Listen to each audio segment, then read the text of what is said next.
okay now. Video too. Yeah, there's the video. That's okay now done. Okay. Oh, Thầy done. vào rồi nhá. This is a speaker is high up enough. See. There. Okay, that's good. Good job. Better. It's all the way up.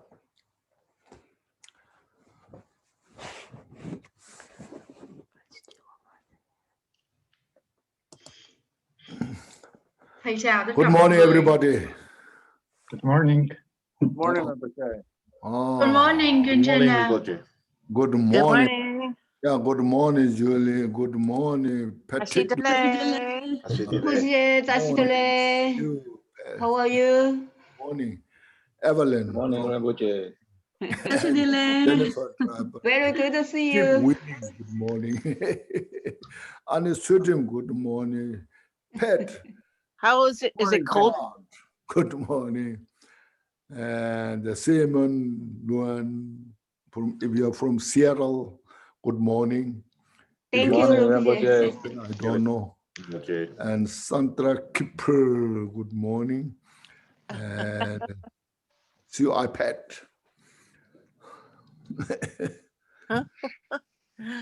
Morning, Hung. DJ PC Hung.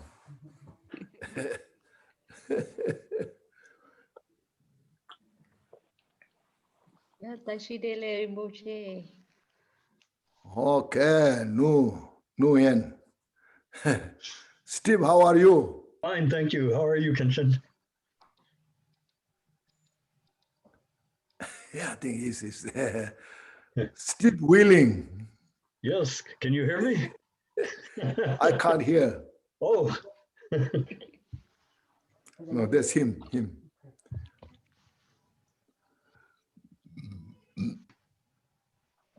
There's Tao Tan from Vietnam, from Devi from Thank you, Rinpoche. Thank you for teaching us. somewhere.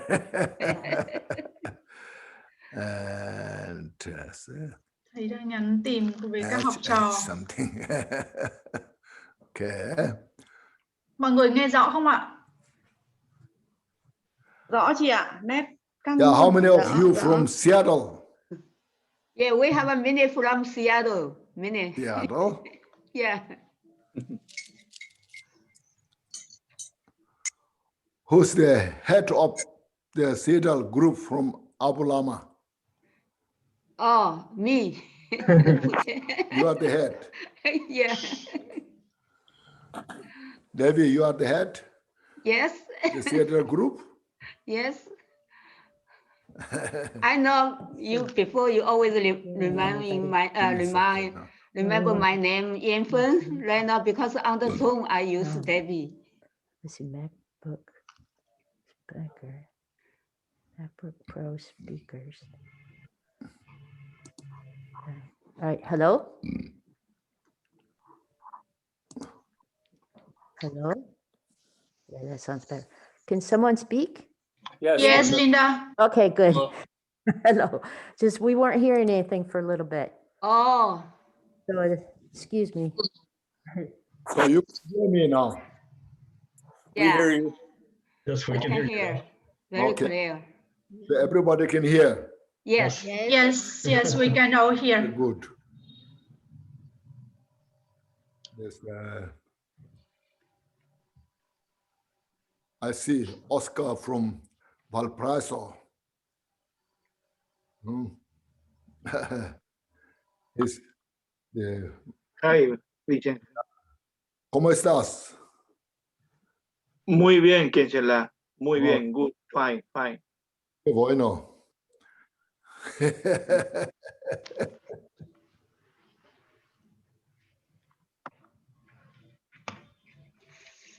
So, yeah, Debbie, you are the leader in Seattle? Yes. Okay. Today is the basically Abu Lama requested. Yes. Đây là Alabama So, là how thỉnh many giảng. people you have in Seattle? Bản giảng này How many people you have from Seattle. Thầy đang hỏi là when we have a teaching, there's lots of people. If we now don't have a teaching, we regularly about 20, 30 people. Okay. Yeah.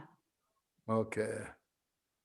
So Abraham today with Gyaltshen Rinpoche, they blessing the office, so he cannot join us now. Oh, he cannot join that. Yeah, because they Gyaltshen Rinpoche is blessing the house office. Okay. Okay. Yeah. Okay. Sorry about that. No problem. No problem. We have people from so many places, you see, from Arizona, from Germany, from Maryland, and from Chile, and from the Orange County. Where else? From Vietnam. Yeah, from Vietnam. Yes. Singapore too. From Singapore, Ong, I think Ong. Yes. Mexico too. Rinpoche. Oh, Su Ling. Oh, wonderful to see you, Su Ling. Yes, thank you, Rinpoche. Thank you. Yeah, what is Happy your to time? see you. Yeah, what is your time? 12 a.m. midnight. Yeah, 12 a.m. midnight. Yeah, thank you, Rinpoche. Thank you very much. Very good to see you. Thank you. Yeah, okay. So today, who's the chant leader?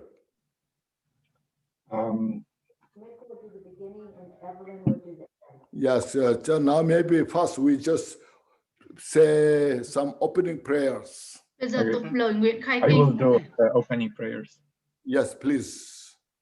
All mother sentient beings, especially those enemies who hate me, Cầu obstructors mong who tất harm cả me, những bà mẹ and chúng those who sinh, create đặc biệt obstacles những kẻ on my thù path thù to ghét liberation con. and all-knowingness. May Cầu they mong họ experience trải nghiệm hạnh happiness, phúc be và không bao separated giờ from xa suffering, rời. Cầu mong họ trải nghiệm hạnh and phúc xa swiftly rời đau will I khổ. establish them in the state of unsurpassed, perfect, Cầu complete, mong and con precious sẽ thiết Buddha. lập họ trong trạng All thái mother tuyệt hảo, sentient toàn beings, vẹn especially those enemies who và hate vô me, song. obstructors who harm me, and those who create obstacles on Cầu my mong path tất to cả những bà liberation mẹ and chúng sinh, những all-knowingness. ai tạo chướng May ngại they cho con experience trên con đường happiness, be giải thoát separated tứ from thản suffering, chi.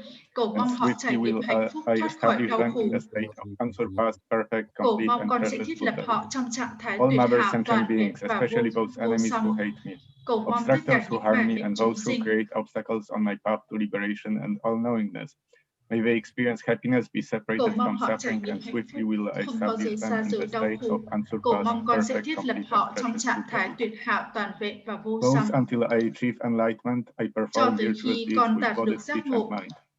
Until death, I perform virtuous deeds with body, speech, and mind. con sẽ From thực hành now những until thiện this time hạnh tomorrow, bằng I thân ngữ perform và virtuous tâm. deeds with Từ body, ngày này speech, cho and tới mind. ngày giờ này, In ngày the Buddha, mai, the con sẽ thực Dharma, hành and những the thiện Sangha hạnh most bằng excellent, chân I ngữ, take thân refuge ngữ until và tâm. enlightenment is reached.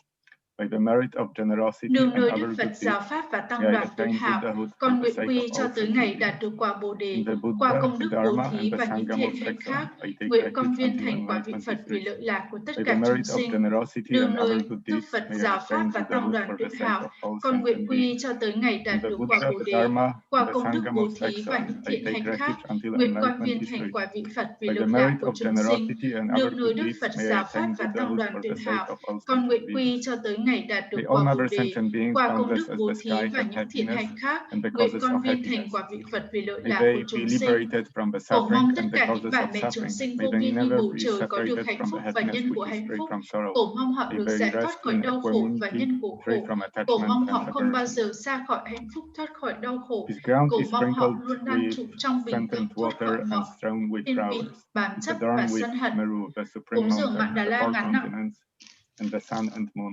As the Đất Buddha này is, trang I nghiêm hương offer hoa, thee. điểm May núi all Tu sentient Si, tứ beings đại bộ attain the châu, mặt happiness trời of và the mặt Buddhahood. trăng.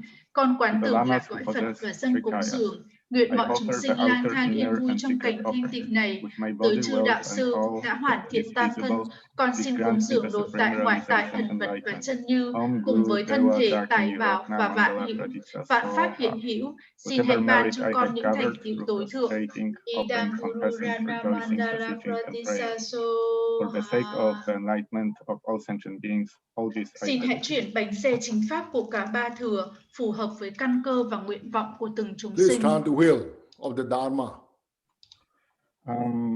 Xin hãy chuyển bánh xe chính pháp. Please turn the wheel of the Dharma of the true vehicles and the practices common to both according to the dispositions and likewise the mental capacity of sentient beings. Cái này anh ấy đọc cái khai kinh của anh ở đâu cho nên không hiểu là cái gì.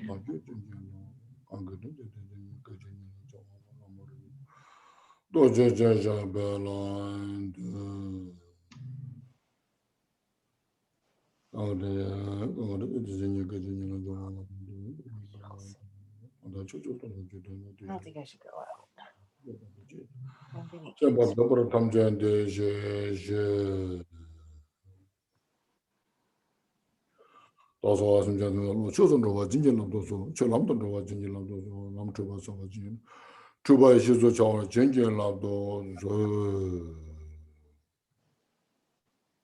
Okay.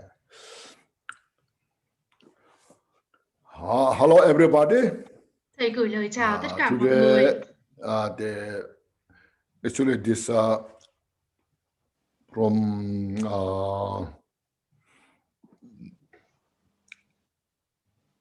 Gyaltshen Institute, Avalama requested Ở trung tâm của thầy Càn this trên, teaching, tất cả mọi especially to người the people in the Seattle. triết That I gia think he has yêu a group there. cho khẩn thỉnh cái thuyết giảng này, đặc biệt là mọi người ở Seattle. Topic is about the supplication to the seven Taras. Đây là lời khẩn nguyện 7 mẹ hiền composed Tara by Lord Jigte Sungkun. do tổ Jigten Sungkun soạn So thảo. there's 7 verses. Tất cả có 7 It's khổ, very profound, rất là sâu sắc both in the relative state trong cả and trạng thái absolute state. tương đối lẫn cả trạng thái tuyệt đối. So when we say very profound, as Thì chúng I ta mentioned nói là before, rất là sâu sắc, because our mind is profound. bởi vì tâm trí So của to chúng ta hết sức comprehend là sâu sắc.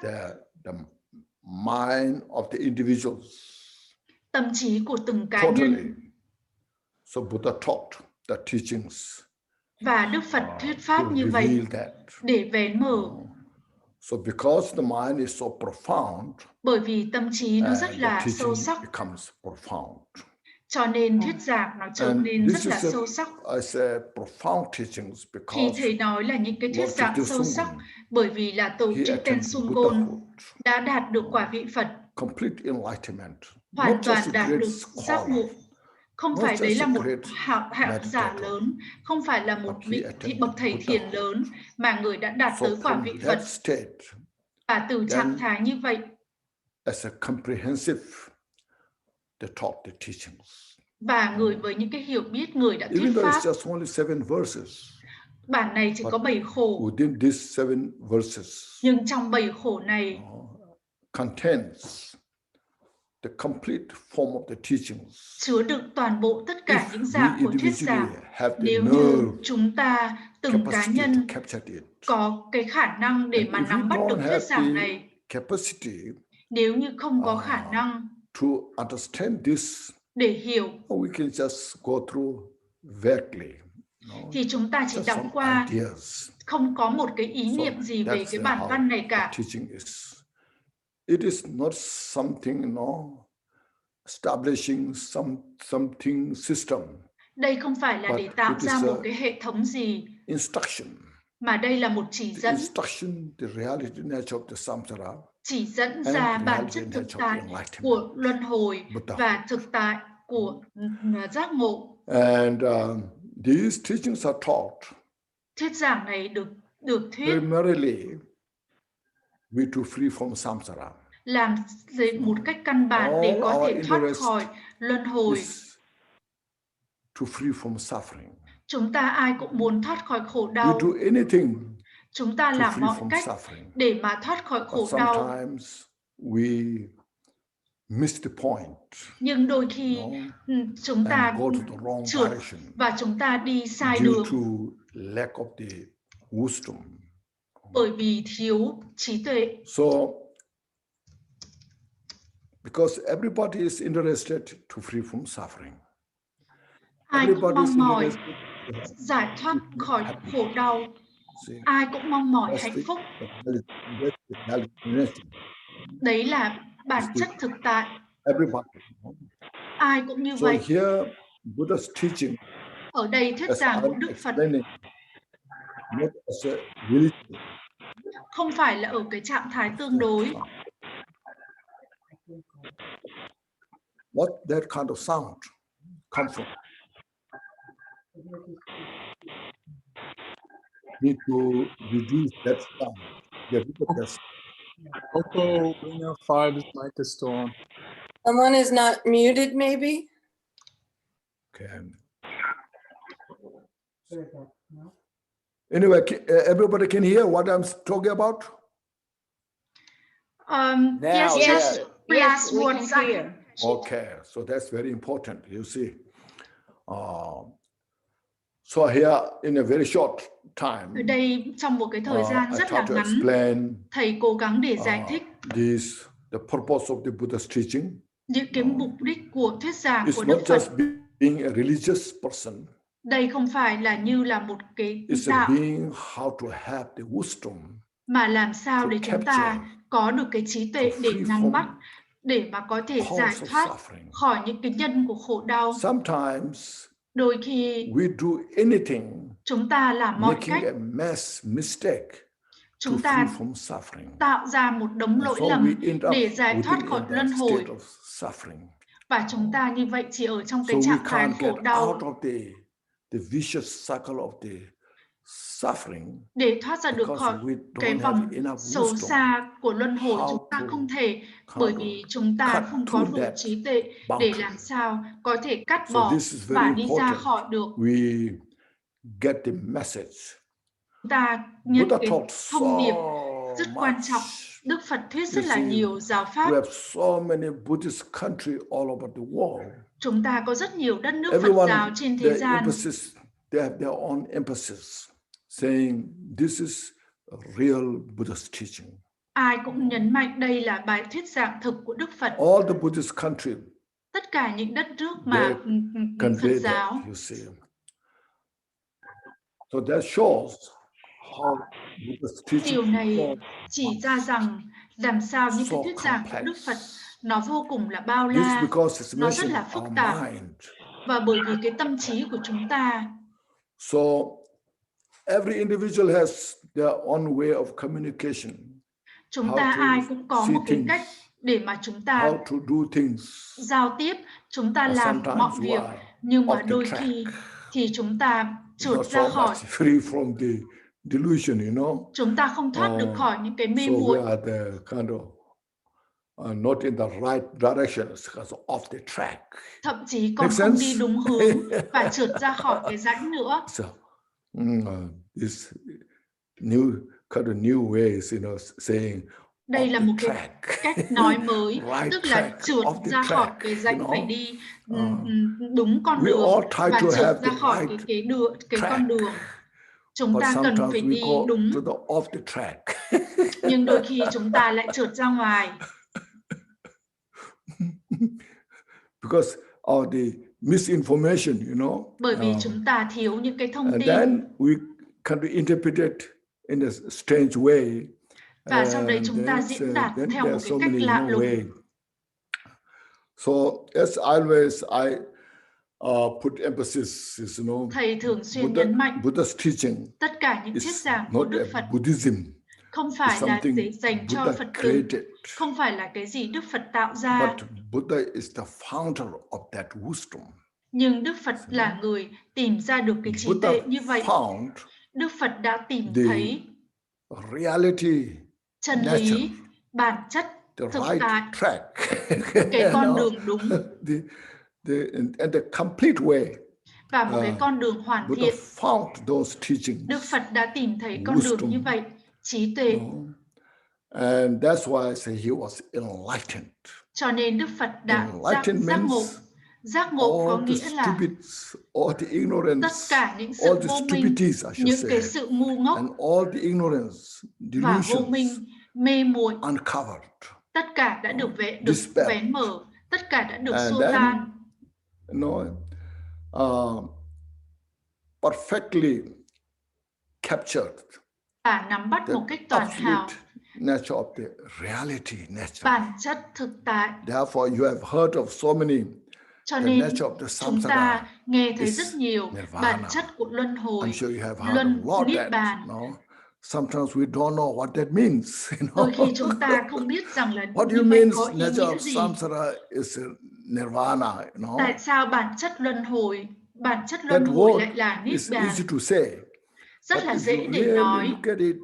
Nhưng khi thực tế chúng ta trải qua thì chúng ta sẽ thấy là rất là lầm lẫn, rất là khó, bởi vì có rất nhiều những cái bước để phải đi, chúng ta đôi khi không biết cách để đi như thế nào cả. Và chính vì vậy tổ Jigten Sungkon năm người 35 tuổi, người đã đạt được giác ngộ. When he was 25, he đầu attended, tiên, just brief, lúc người năm 25 tuổi, thầy người đã đạt sau 22 months, trong 22 tháng, người đã nhận toàn bộ tất cả những thuyết giảng dòng truyền thừa, kinh điển, hệ thống kinh điển, hệ thống mật điển từ vị thầy Phác Môn Rupa. Và thầy người nhận từ một số thầy khác đó nữa. Sau khi Phác Môn Rupa qua đời, người hoàn toàn hiến dâng cho nhập thất ở Ê Trung. Và có một vị thầy tên là Lama Yel mời người đến đó, và người nhập thất ở động Ê Trung 7 năm liền. Just without any kind of elaborated arrangement, very simple. Ở đấy thì không có cái gì được sắp đặt đầy đủ cả, mà rất là một cuộc sống đơn giản, chỉ có đủ thức ăn để ăn và điều kiện thì rất là ngặt nghèo. Người mạo hiểm tất cả, nhưng người đã hoàn toàn hiến dâng. Cho nên người đã ở trong nhập thất 7 năm. Sau 7 năm đó, người 35 tuổi. Và rồi người đạt được giác ngộ quả vị Phật. Vào khi đó,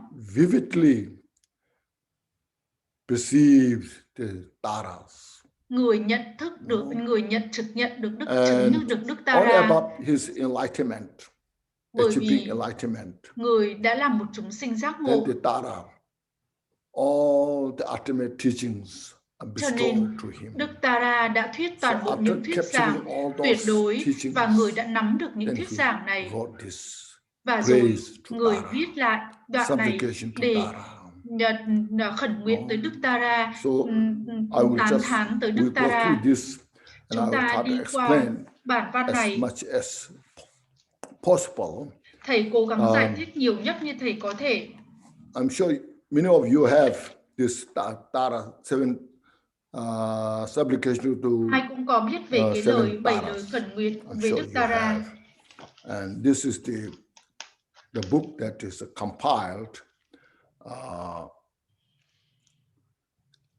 There are many other songs. Trong cái cuốn sách mở ra kho tàng sâu sắc thuyết giảng của tổ chức Sensumkon và Milarepa. Opening the treasure of the profound. Trích từ trong đó ra.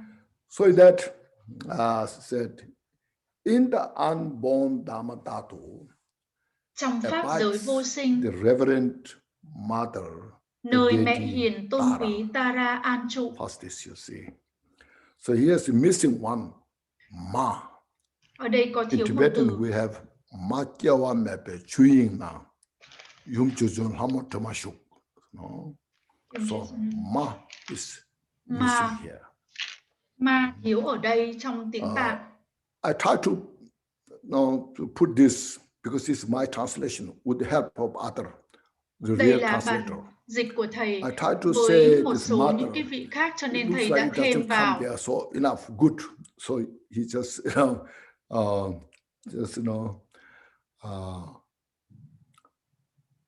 he didn't want to put here. But anyway, in the unborn Dhammadhatu mother, something like mother. Trong pháp giới vô sinh giống như là một cái gì người mẹ ở abides the đây, reverend mother, the deity Tara. nơi This mẹ too hiền Tôn Quý Tara an very trụ. important point. Hai cái điểm này là điều rất là quan Look trọng. at it. No? And the first one is in the unborn Dhammadhatu mother.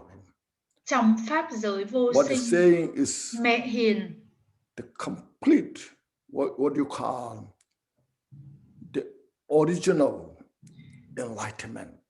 Đây là nguồn căn của giác absolute ngộ. state of the dimension of the enlightenment.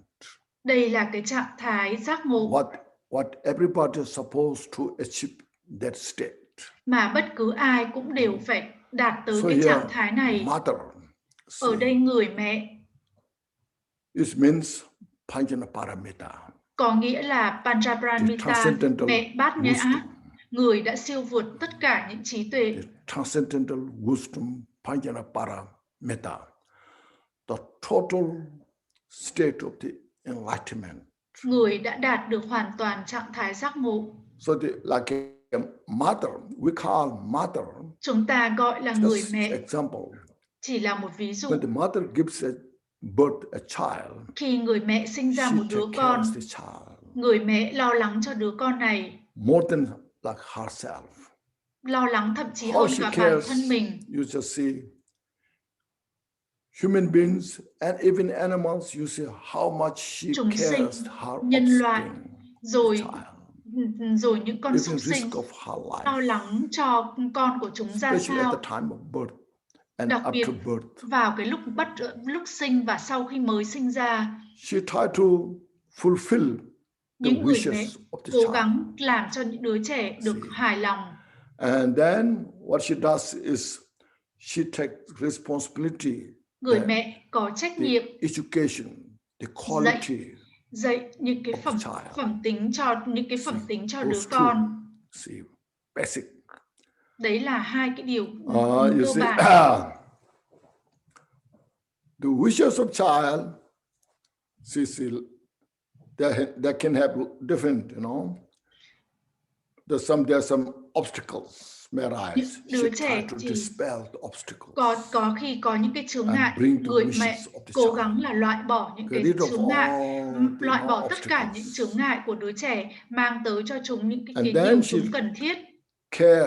Cherish the child. Rồi người mẹ âu yếm đứa con của mình in her mind. Trong tâm trí của bà mẹ. I should give the best education to the child. Mình cần phải cho đứa trẻ một cái nền giáo dục tốt nhất để nó trở thành một đứa trẻ tốt. Wisdom giống như vậy, trí tuệ của tất cả chư Phật, mẹ bát nhã, trí tuệ siêu vượt. The wisdom is very important. Trí tuệ rất là quan trọng. The wisdom is the which kind of a mental acute reality nature. Trí tuệ về bản chất thực tại để có mà thể xua tan tất cả những sự mê muội. Which are the great obstacle. Những cái chướng ngại lớn lao nhất cho chúng ta để giải thoát khỏi samsara. Luân So that mental obscurations, mental tất cả delusions, những cái che chướng tinh thần, những chướng ngại tinh thần. Those are the only way is the wisdom. Chỉ có một thứ duy nhất là trí tuệ. Trí tuệ này không phải là một vài cái sự hiểu biết mà chúng ta thu thập được, mà Trí tuệ này nó hết sức chính xác của một cái tâm trí rất là rõ ràng, sáng suốt, mà chúng ta có thể nhìn thấy trực tiếp những cái nhân của khổ đau, những cái nhân cho yên bình hạnh phúc. So that is the responsibility of the wisdom. Đấy là trí tuệ đã xua tan đi tất cả những cái che chướng. Once you dispelling all the obscurations, khi mà chúng ta xua tan được những cái che chướng như vậy rồi, thì thiết lập được hạnh phúc và yên bình. Then the second wisdom, trí tuệ thứ hai, when you have khi mà chúng ta đã có trí tuệ như vậy rồi, là tất cả những cái phẩm tính tuyệt vời của những chư vị Bồ Tát, của Đức Chư Phật được hoàn thiện, được phát triển. Like say when you go to this college, university, khi mà chúng ta đến trường trung học, chúng ta đến trường đại học, khi với cái khả năng tinh thần của mình, chúng ta trải qua những cái lớp như vậy, những cái môn khoa học, kinh tế, chính trị, kinh doanh, tất cả những thứ này, những cái môn này chúng ta học thì chúng ta cần phải có một cái khả năng tinh thần, thì cũng giống như vậy ở đây, để đạt được tất cả những cái phẩm tính tuyệt vời của những vị Bồ Tát chư Phật như vậy, chúng ta cũng cần phải có một cái trí tuệ lớn lao. Đấy là cái trí tuệ siêu vượt. So there are many layers, you see, Bodhisattva. Có rất là nhiều các cái lớp của Bồ Tát, có 5 con đường, thập địa. But the Buddhahood, thế nhưng mà quả vị Phật is the total, complete state of the enlightenment. So là cái trạng thái tuyệt hảo, tuyệt đối của tất cả. Đấy là sự toàn hảo wisdom of the Buddha, của trí tuệ Đức Phật. The mother of the all. Cho nên gọi là người mẹ của tất cả trí tuệ. So that one, you see unborn, you see. Và ở đây được nói là vô sinh. They say it's unborn means it's absolute nature. Vô sinh có nghĩa là bản chất tuyệt đối. That which is born is unborn. Cái gì được sinh ra lại gọi là vô sinh. Is unborn. Các con đã bao giờ nghe như In vậy relative, chưa? yes, we have the birth.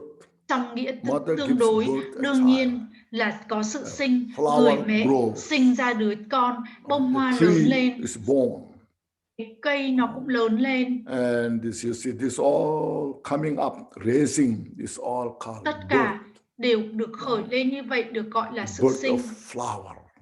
Sinh ra của một bông hoa, sự sinh ra của một cái cây. In the relative state, yes. Trong trạng thái tương đối thì đúng như vậy. This all we have. Tất cả những cái gì chúng ta có. If you investigate carefully, nhưng nếu chúng ta phân tích một cách cẩn thận, how the flower is born, cái bông hoa được sinh ra như thế nào? If you investigate it, nếu như các con phân tích thoroughly, then you cannot find, thì con sẽ không thấy một cái gì tuyệt đối được sinh ra. If you investigate, say, nếu như seed, con phân tích seed is the one cái hạt giống, borns the flower or the tree. Cái hạt giống mà đã sinh ra cái hoa hoặc cái cây. Nhưng nếu như không có những cái nhân duyên khác, ví dụ như 4 yếu tố như đất, nước, độ ẩm, thì cái hạt giống không thể đầy đủ được để thể nào làm cho cái bông hoa, cái cây được sinh ra cả. Nếu như không có hạt giống, nếu như những con có những nhân duyên khác đầy đủ, thì đương nhiên sẽ không có sự sinh. Vậy con sẽ không thể nào tìm thấy một cái gì tuyệt đối được gọi là cái sự sinh như vậy. Khi mà con phân tích một cẩn thận thì con sẽ thấy như vậy gọi là vô sinh.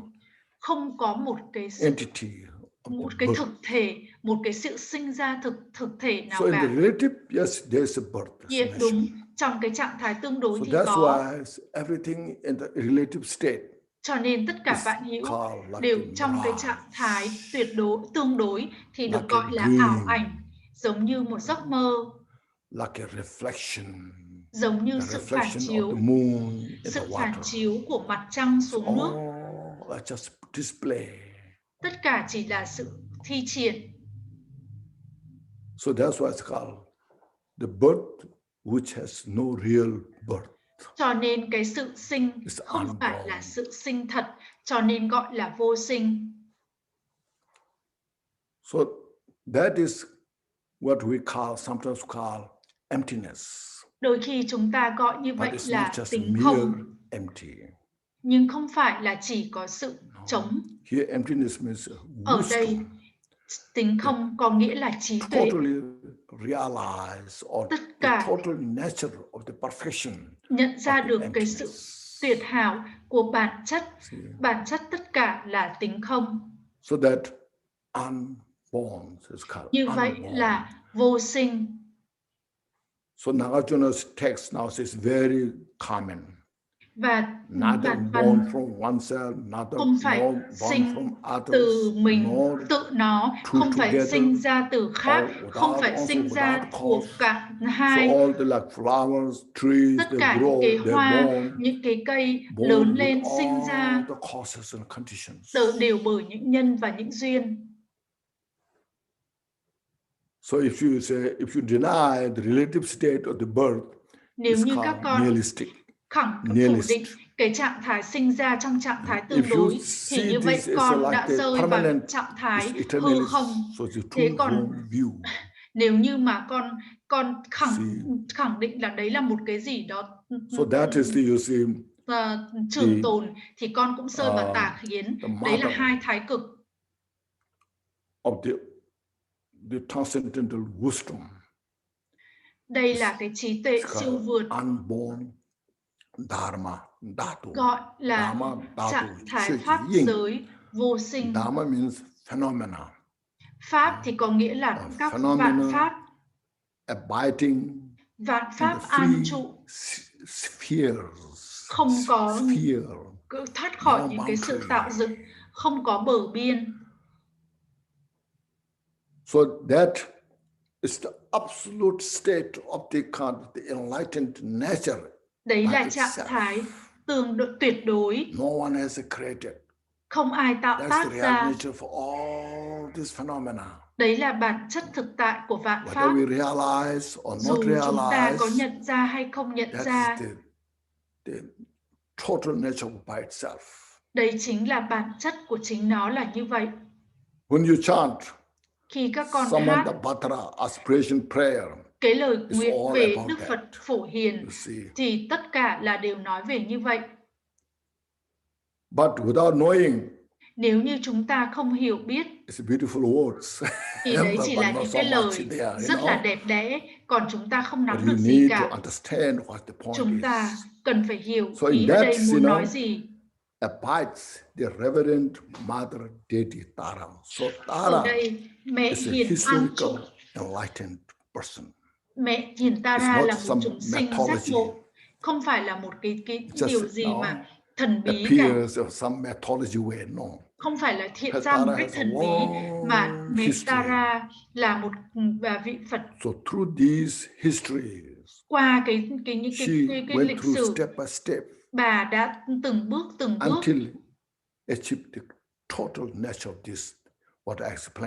trải qua cho tới khi bà đạt được tới cái trí tuệ siêu việt, và như vậy là người mẹ của chư Phật.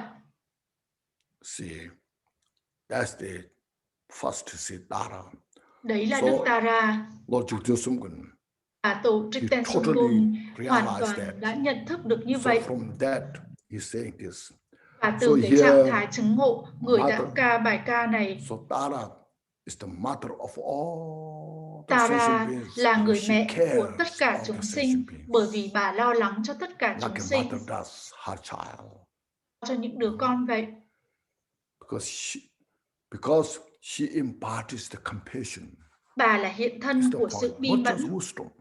Không chỉ trí tuệ mà bà còn là hiện thân của lòng bi mẫn. It's called non-referential compassion. Và không có cái sự phân biệt. Non-objectified compassion. Bi mẫn không phân biệt, bi mẫn không đối tượng. Framework of the total wisdom. Trong cái trí tuệ, bi mẫn tỏa ra. The inseparable nature of the wisdom and compassion. Sự bất khả phân của trí tuệ và bi mẫn. Realization of the total emptiness. Đã chứng ngộ hoàn toàn tính không là trí tuệ, và từ đó cái sự bi mẫn chính là cái hương cho cái trí tuệ này. Và từ đó tất cả những cái hoạt hạnh của bà được thi triển không ngừng, không nghỉ. There's no kind of say, now say it's stopped. Không bao giờ dừng lại cả. Her activities are there 24 hours. Hoạt hạnh của bà liên tục 24 giờ để giúp đỡ cho chúng sinh. Và như vậy được gọi là người mẹ. Reverent here in Tibet, saintly we have in Jejun. Từ trong tiếng Tạng là Jejun. Saintly. Saintly means perfected. Có nghĩa là người đã toàn hảo loại bỏ tất cả những chướng ngại, loại bỏ tất cả những lầm lỡ. In other words, nói một cách khác, đấy là giới hạnh của bà. Totally kind of say enlightened nature. Trong cái bản chất giác hoàn toàn giác ngộ. Deity.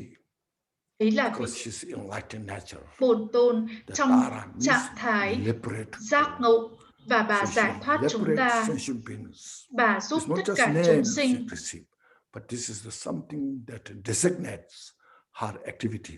Đấy chính là cái hoạt hạnh của bà. Cái hoạt hạnh của bà hướng về thì triển những hoạt hạnh để giải thoát tất cả chúng sinh khỏi luân hồi và đạt được giác ngộ. Và để nói như vậy, chúng ta đã hiểu và chúng ta sẽ hỏi rằng tại sao bà không làm như vậy cho chúng ta? Tại sao bà không xua cho chúng ta những cái chướng ngại của mình? Lúc đó chúng ta sẽ có tất cả những cái câu hỏi như vậy.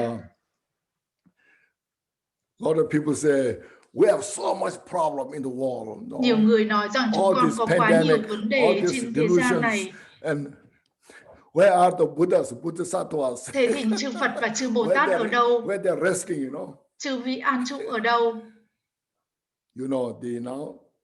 This is a very important point. Đấy là một cái điều rất là quan trọng. Interdependent, you see. Đấy là duyên khởi. Interdependent, that's what is phụ thuộc lẫn nhau là cái điều quan trọng. There's no right. Nếu như không có bên trái thì sẽ không có bên phải. Right is designated there because they left. Bên phải được nói là bởi vì có bên trái. All the activities of the Buddhas.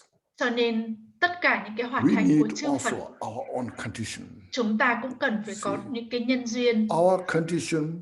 Cái nhân duyên của chúng ta, rồi những cái hoạt hạnh của chư Phật khi mà gặp gỡ được cùng nhau thì sẽ không có khó khăn gì cả. Nếu như mà chúng ta lưỡng cho chúng ta thì những cái sự gia trì của chư Phật trực tiếp hay là không trực tiếp, it's incomplete interdependent. Okay. Thì như vậy gọi là nhân duyên nó chưa đầy đủ. Nhân duyên vẫn còn chưa đủ. So, this is very important point. Interdependent. Điều quan trọng là duyên hợp hay duyên khởi hay là phụ thuộc lẫn nhau. Thậm chí những hành giả thực hành rất lớn lao, khi mà họ có đầy đủ những nhân duyên rồi, thì sự gia hộ của Đức Phật ở đó, thì những hoạt hạnh của Đức Phật ở đó. So we have to make that understanding. Chúng ta phải hiểu rõ ràng như vậy. Đầu tiên, chúng ta có thuyết giảng, chúng ta phải nghe, quán chiếu, rồi thực hành thiền. I'll explain later. See. Thầy sẽ giải thích tiếp So theo. then here, she bestows happiness on all sentient beings. You see. Rồi người ban. That's what I usually mention. You see. Người ban hạnh phúc cho tất cả chúng sinh. Giảng của Đức Phật là dành cho tất cả chúng sinh, không chỉ cho những Phật tử, không chỉ cho những hành giả thực hành kim cương thừa. Teaching is for everything, inclusive. Không cho bất cứ một ai đặc biệt cả. Because Buddha's wisdom, bởi vì trí tuệ Đức Phật lan tỏa khắp. With that compassion, và với lòng vi mẫn của người thi triển, no boundary, không có bờ biên. So that's what it means. She bestows happiness to all sentient beings. Và ở đây cho nên mới nói là người ban hạnh phúc cho tất cả chúng sinh. Then I request her con xin khẩn cầu người che chở cho con khỏi mọi nỗi sợ hãi. Lord Jigdasumgin, he himself attained the Buddhahood. Bản thân Tổ Jigdasumgin đã đạt quả vị Phật và người không còn nỗi sợ hãi. Nhưng khi người viết như thế này cho tất cả chúng sinh, từ đây chúng ta cần phải hiểu nỗi sợ hãi. Sợ hãi là đến từ bởi vì chúng ta có những cái bản chấp và bản ngã. We all know, no? I'm sure you have heard of. Chúng ta ai cũng được nghe nói rằng là Phật tử đạo Phật nói rằng là đạo Phật là nói về vô ngã. Đạo Phật tin vào vô ngã. Karma. Đạo Phật tin vào nghiệp. Buddhists believe reincarnation. Đạo Phật tin vào sự tái sinh. Something like a Buddhist belief. Đấy giống như là một cái niềm tin của đạo Phật. Đấy là một cái hệ thống niềm tin. Nhưng đấy chính là chân lý chúng ta cần phải hiểu. Không có một cái ngã nào cả. Self is something, ngã là một cái gì chúng ta ôm vào. And then holding. Rồi chúng ta giữ. Like a unique, giống như một cái gì độc nhất. Kant says something that nobody can destroy it. Và giống như một thứ gì không ai có thể phá hủy được cả. Myself, con, bản thân con. Do you have that feeling? Con có cái cảm giác con. It's very sensitive subject. Đấy là một cái chủ đề nó rất là nhạy cảm. Nếu như ai nói một điều gì xấu về con, thì tất cả những cái phiền não của con nó sẽ nổi lên, sân hận, ghét bỏ, làm sao để có thể bảo vệ được chính mình. Giống như một thứ gì nó tồn tại vĩnh viễn.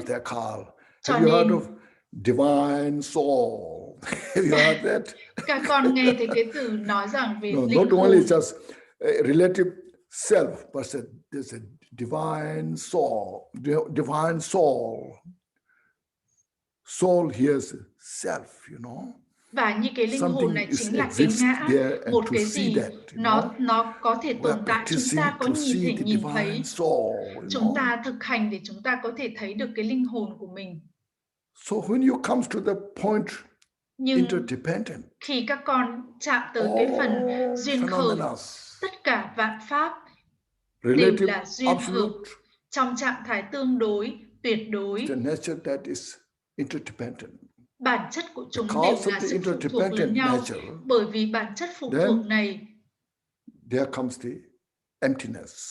cho nên mới dẫn tới được tính không. Emptiness. No, so as you know, tính không như chúng ta biết. Everybody chants this prayer, Heart Sutra.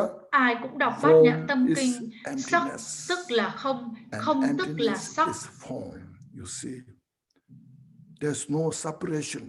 Không có sự phân biệt. emptiness is not out of the form. So then we say, Tình không không thể nào thoát khỏi được sắc, cho chúng ta có những cái quần perception, formation, consciousness. Thức. So this all 5 skandhas. 5 cái uẩn của chúng ta. Emptiness. Tất cả đều là rỗng so sang. That shows there's no self. Cho nên là không có một cái ngã nào cả. So all the fears, tất cả những cái nỗi sợ hãi đến từ cái sự bám chấp vào cái ngã này của mình. If this happens, what should I do? Nếu như điều này xảy ra, con phải làm gì? Nếu như mà con mất đi một cái gì đó, nếu như chúng ta không nhận thức được tình không, nếu như chúng ta không nhận thức được vạn hữu đều là phụ thuộc, thì chúng ta sẽ có vô cùng những cái nỗi sợ hãi, sợ mất đi. Nếu như điều này xảy ra, con sẽ phải làm gì đây? We feel desperate. Con sẽ cảm thấy thất vọng. In the samsara, everywhere you see, trong luân hồi này, ở bất cứ mọi nơi, không chỉ có đạo Phật hay không đạo Phật, bất cứ niềm tôn giáo nào con theo, hoặc là không có tôn giáo, bất cứ văn hóa nào con có, ngôn ngữ nào con nói, con là người có học hay không có học, con là giàu hay người nghèo, bất cứ chúng ta ai cũng có rất nhiều những cái nỗi sợ hãi.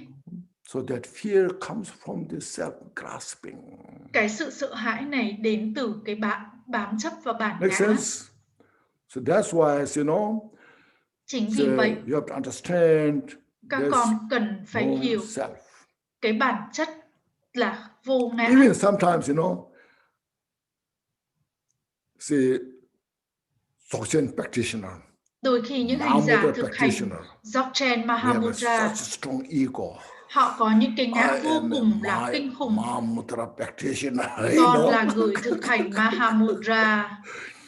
I practice this high deity. Con thực hành những bổn tôn cao cấp, con thực hành những bổn tôn vô cùng quyền năng. Con thực hành tính không with a big ego, với một cái ngã rất là lớn. Và như vậy được gọi là, và các con gọi là Mahamudra. So what's the point? Đấy là cái điểm phải như vậy. Điểm chính. Without realizing, nếu như không có nhận thức được cái điểm này, we try to show I'm a very good Dharma practitioner. Còn cố gắng tỏ ra mình là một người thực hành pháp rất là tốt. All should respect me because I'm tất cả mọi người phải tôn trọng, bởi vì con là một hành giả thực pháp rất là thực hành pháp rất là tốt. Con rất là thanh tịnh.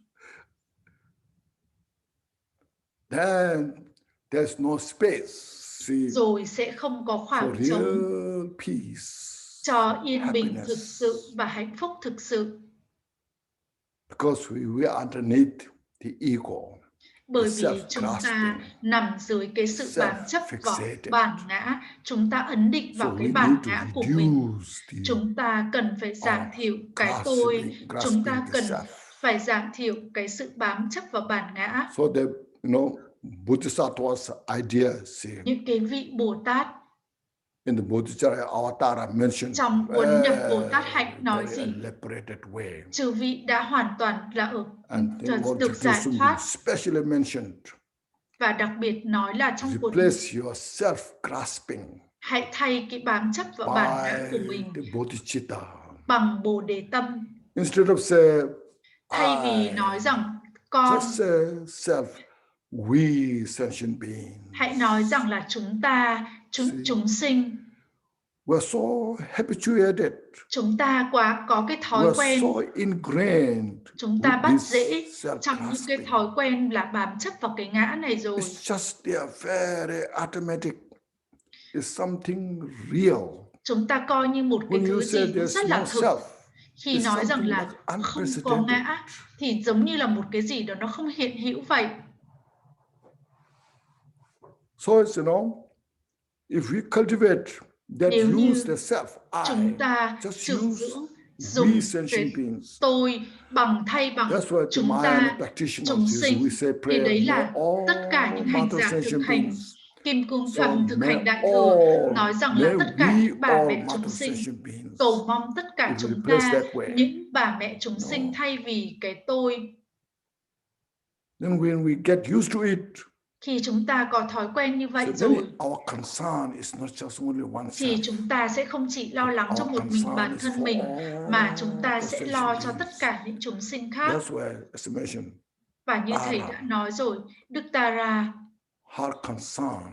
bà lo lắng cho tất cả những chúng sinh. Đức Phật, Người cũng lo cho tất cả những chúng sinh, không phải cho một cá nhân. So there's a fear in the samsara. You can see that all the fear exists in the samsara. Khắp nơi trong luân hồi có những sự nỗi sợ hãi, kinh doanh, chính trị. Trong cuộc sống thường nhật của chúng ta có những loại ốm khác nhau, có những chướng ngại khác nhau. Tất cả vô lượng sự sinh vật hay không phải sinh vật đều có những cái đối mặt với những cái chướng ngại, và rồi chúng ta khổ đau về mặt tinh thần, mà chúng ta bởi vì chúng ta bám chấp vào một cái ngã như vậy. Sometimes when you get sick, khi chúng ta ốm đau, I also got used to this. Thầy cũng thường như vậy. When I was really get sick, khi mà thực tế bị ốm, and we have a lot of fear. Chúng ta có rất nhiều nỗi sợ ở đó, bởi vì mình yêu ái bản thân mình quá, rồi từ đó có những cái nỗi sợ hãi. Cái sợ hãi nó còn lớn hơn cả những cái khổ đau mình đang có, cái nỗi đau mình đang có. Cái nỗi sợ của mình nó còn lớn hơn cả chính cái nỗi đau bởi vì ốm bệnh. Có thể cái nỗi khổ chỉ có một tí, thế nhưng mà cái sự sợ hãi thì vô cùng luôn. Bởi vì chúng ta bám chấp vào cái ngã này. Nếu như chúng ta buông lỏng cái ngã của mình đi. Nếu như mà chúng ta thoát khỏi cái sự bám chấp vào cái bản ngã này, thì sẽ có sự vô ý thí, không còn sự sợ hãi. Chúng ta đạt được sự vô ý thí nhờ cái sự buông xả sự bám chấp vào bản ngã, và chúng ta nhận ra là cái ngã này nó hoàn toàn là rỗng rang.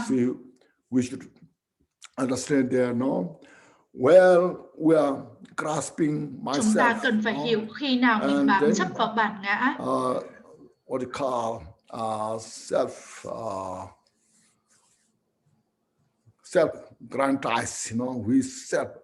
Rồi chúng ta làm cho cái ngã của mình nó lớn lên, chúng ta làm cho cái ngã nó trở nên rất là quan trọng.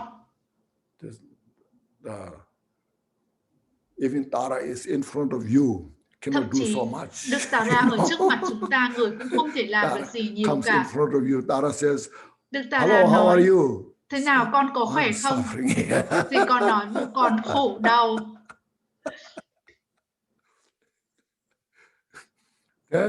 Tara will say, release your attachment. Sẽ nói rằng là hãy buông bỏ những cái sự bám chấp của con đi. Otherwise, what Tara can do? Còn nếu không thì làm sao Đức Tara có thể làm gì được? You see, so that's why Dhamma practice. You see.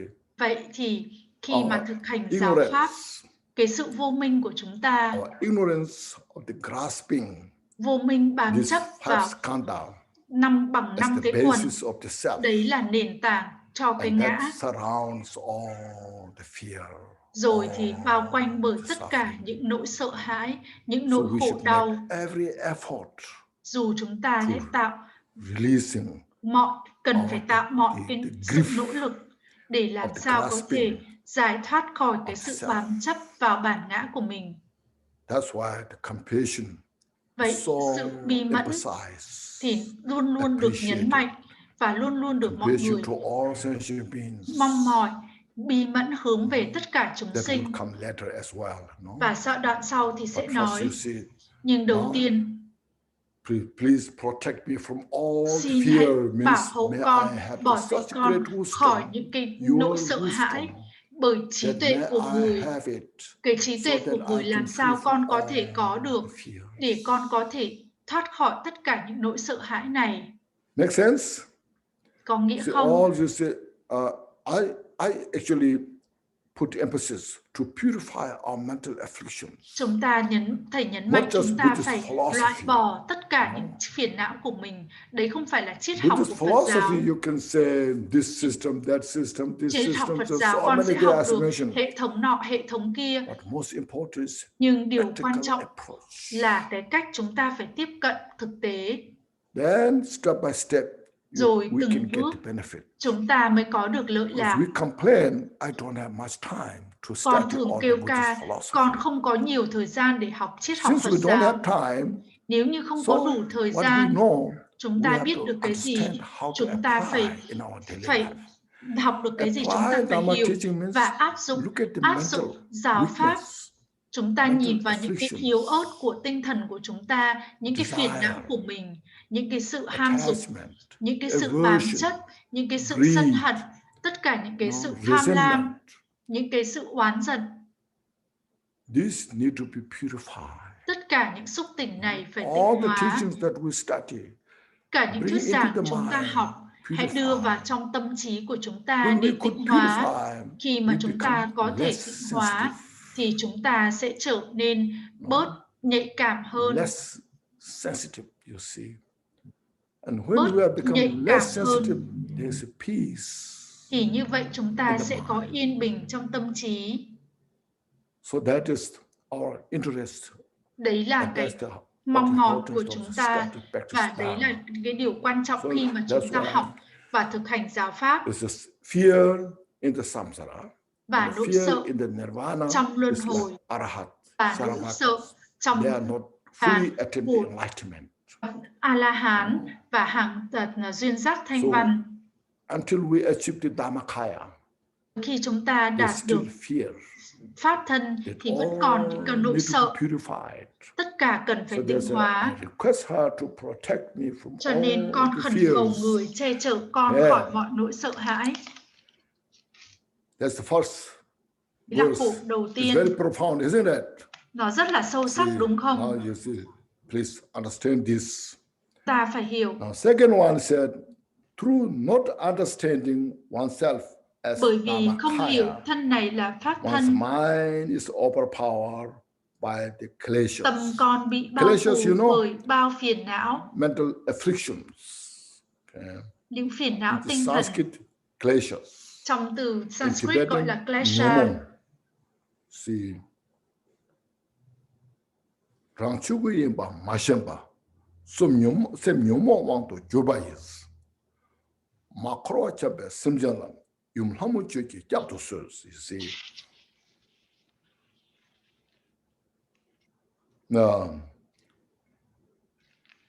Without realizing oneself, không nhận ra được bản thân này có cái pháp thân của chư Phật, thì tâm trí của chúng ta bị tràn ngập bởi những phiền não tinh thần.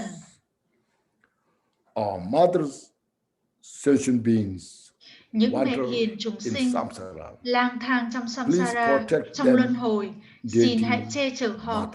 Hỡi mẹ hiền tôn quý. Cái này cũng có nghĩa rất là sâu sắc ở đây.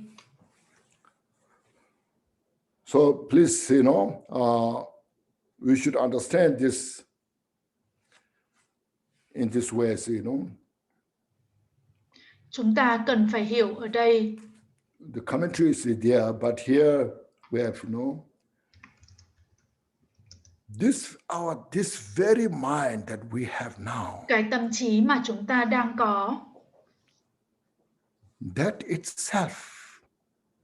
Bản thân chính tâm trí này. Đấy là cái sự kết hợp.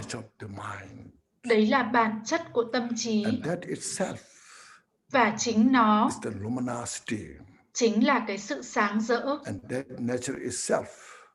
Và chính nó là sự rỗng rang, tính không. Nhưng chúng ta thất bại khi mà chúng ta nắm bắt được cái ngữ nghĩa như vậy. Chúng ta thất bại khi mà chúng ta có thể duy trì trong cái trạng thái như vậy. Thầy biết là rất nhiều người, chúng ta nhận được rất nhiều thuyết giảng Mahamudra rồi. Again and again. Nhặt đi nhận lại rồi. But still, thế nhưng mà we are not there yet. Chúng ta vẫn chưa ở đó bởi vì chúng ta thất bại khi nhận ra cái điều này.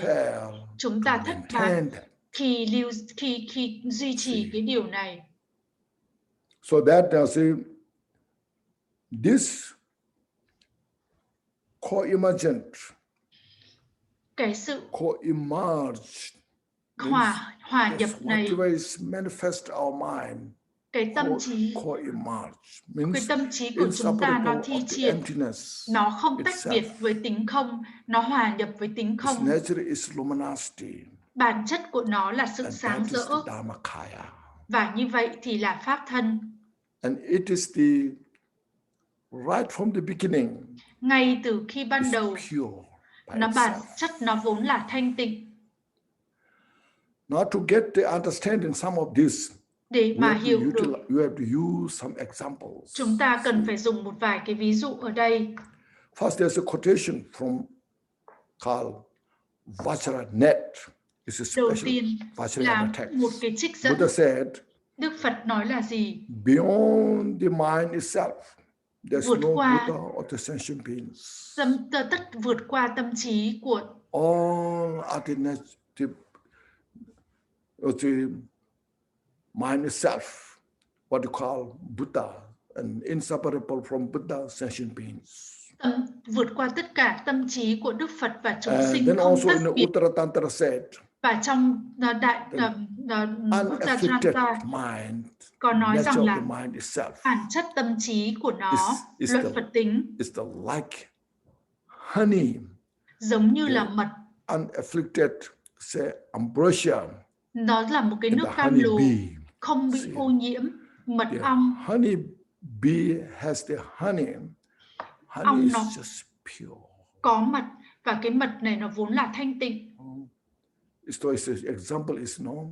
Đấy là một cái ví dụ. Chúng ta trong luân hồi giống như những cái con ong rất là hung dữ. Thế nhưng mà ở trong có cái nước cam lồ là mật ong.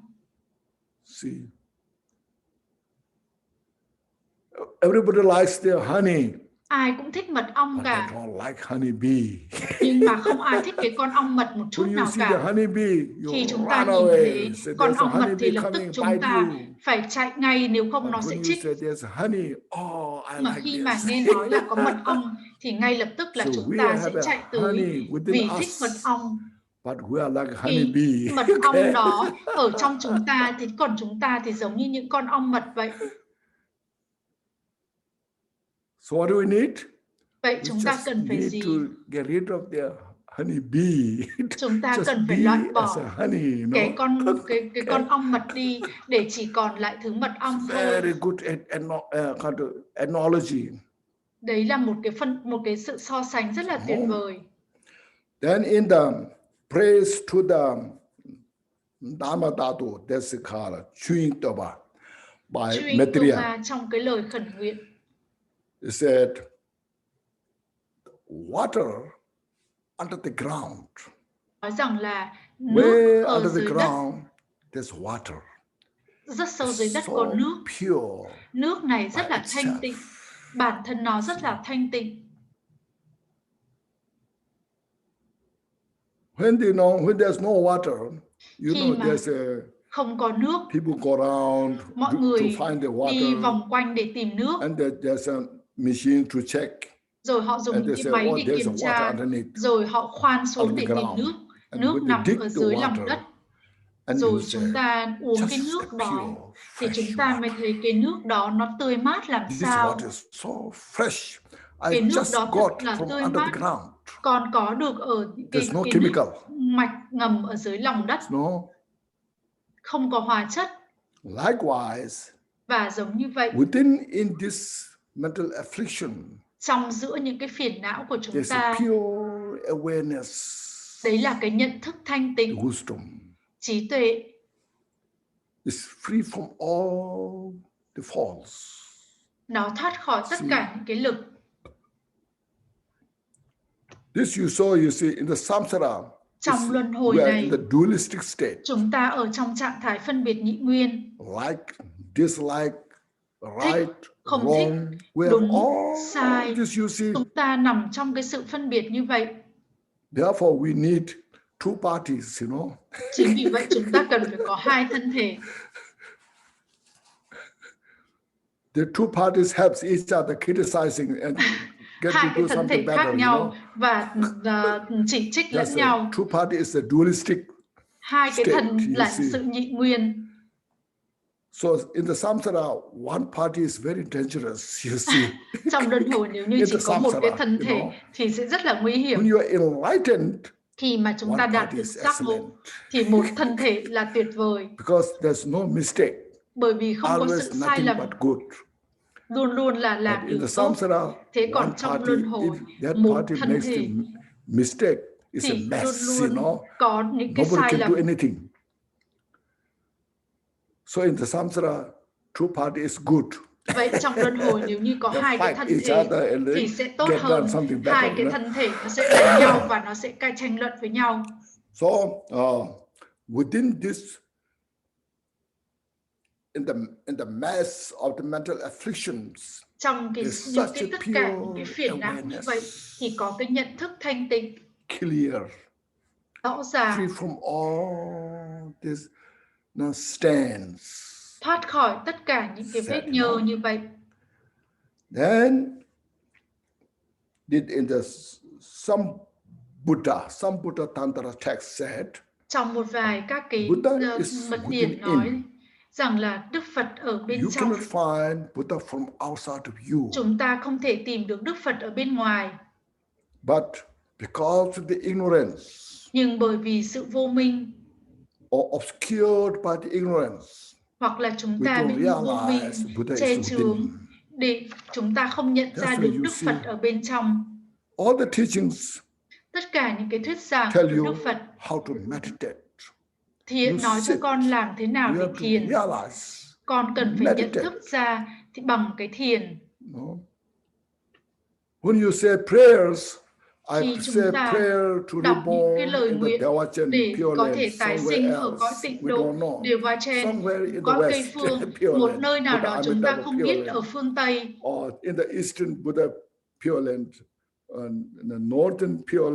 hoặc là cõi tịnh độ ở phương Đông, phương Bắc.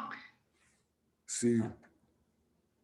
Then when you instruct, thế khi mà chúng ta chỉ dẫn tâm trí của mình, con cần phải tịnh hóa cái tâm trí của mình. Thế nhưng mà sit down, meditate. Will never tell you go there and there for enlightenment. Chúng ta cần phải ngồi xuống và thiền. Những cái chỉ dẫn không nói cho chúng ta là phải đi nơi này, nơi kia, mà ngồi xuống để thiền.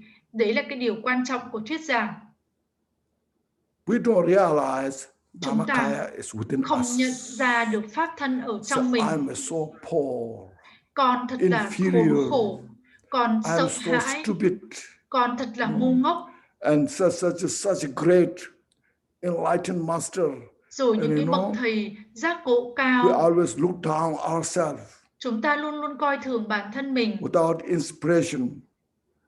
Không có một cái sự khuyến khích mình gì cả. Dominates you. And then enslave you.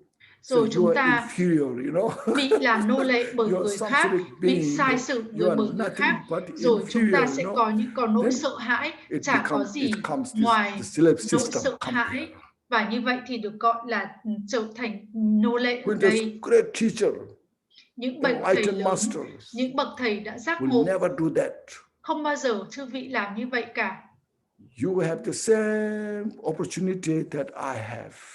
Con có cùng cơ hội như chúng ta có. Your nature and my nature are bản chất của con và của ta chả có gì khác biệt cả. Nhưng con phải tỉnh dậy đi. Phật tính. Nếu như chúng ta đọc pháp bảo của sự giải thoát Chương đầu tiên nói về Phật tính. See, that's why Kampopa's followers Tại sao học highly trò accomplished của Konpopa đều là những disciples. hành giả thành tựu lớn? Because he inspired Bởi vì người all his truyền cho tất disciples, cả những học trò của mình, even khuyến khích very học trò của stupid. mình, thậm chí những người But rất là ngu ngốc. Kampopa never looked down to that stupid Không bao giờ person. Konpopa He accepts, khinh thường brings up, những cái học trò you như vậy, sit, mà người làm I cho những will học teach trò you, như vậy you can có make thể it, you can do it. tiến lên, con có thể làm được, All have con become sẽ làm. such a great practitioner. Và You rồi tất see, cả đều trở thành những hành giả thực hành lớn. it's very important for us.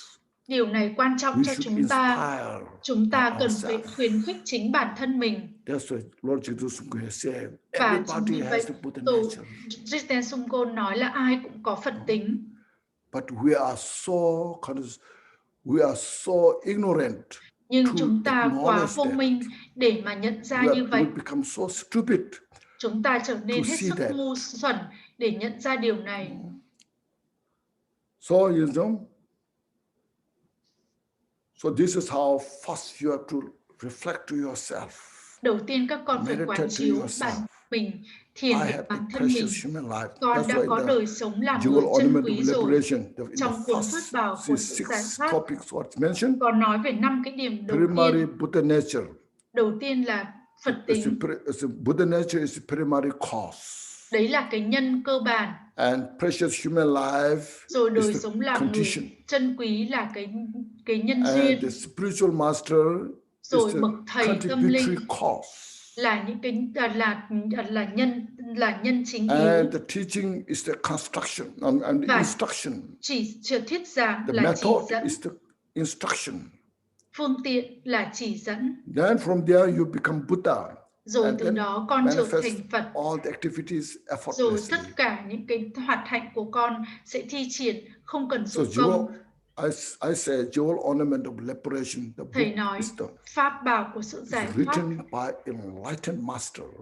Được viết bởi một bậc thầy giác ngộ. Every excellent qualities. Có những cái phẩm tính tuyệt vời đã viết ra cuốn sách này. And we are so fortunate to have that book. Chúng ta thật may mắn khi đã viết quyển sách này. Không phải là một cái sự thông minh gì cả để thu thập toàn bộ thông tin và rồi viết ra viết ra những cái câu chuyện thú vị. Không đúng như vậy, mà Konpopa viết từ trong cái trạng thái chứng ngộ của mình.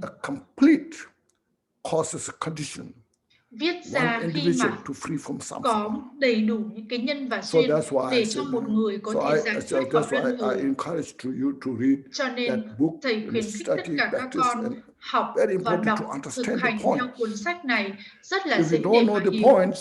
Khi các con đã hiểu được những điểm như vậy thì con sẽ thấy tất cả đều giống như nhau, chẳng có gì đặc biệt cả, tất cả đều là tương đồng.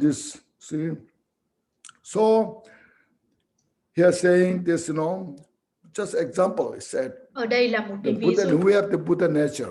We chúng don't ta recognize it. Có Phật tính, chúng ta cần phải nhận ra. Giống như cái ví dụ. Poor family. Cái gia đình rất là nghèo. Has a small hut on the ground. Họ có một cái Even nhà not nhỏ. enough have a food eat today.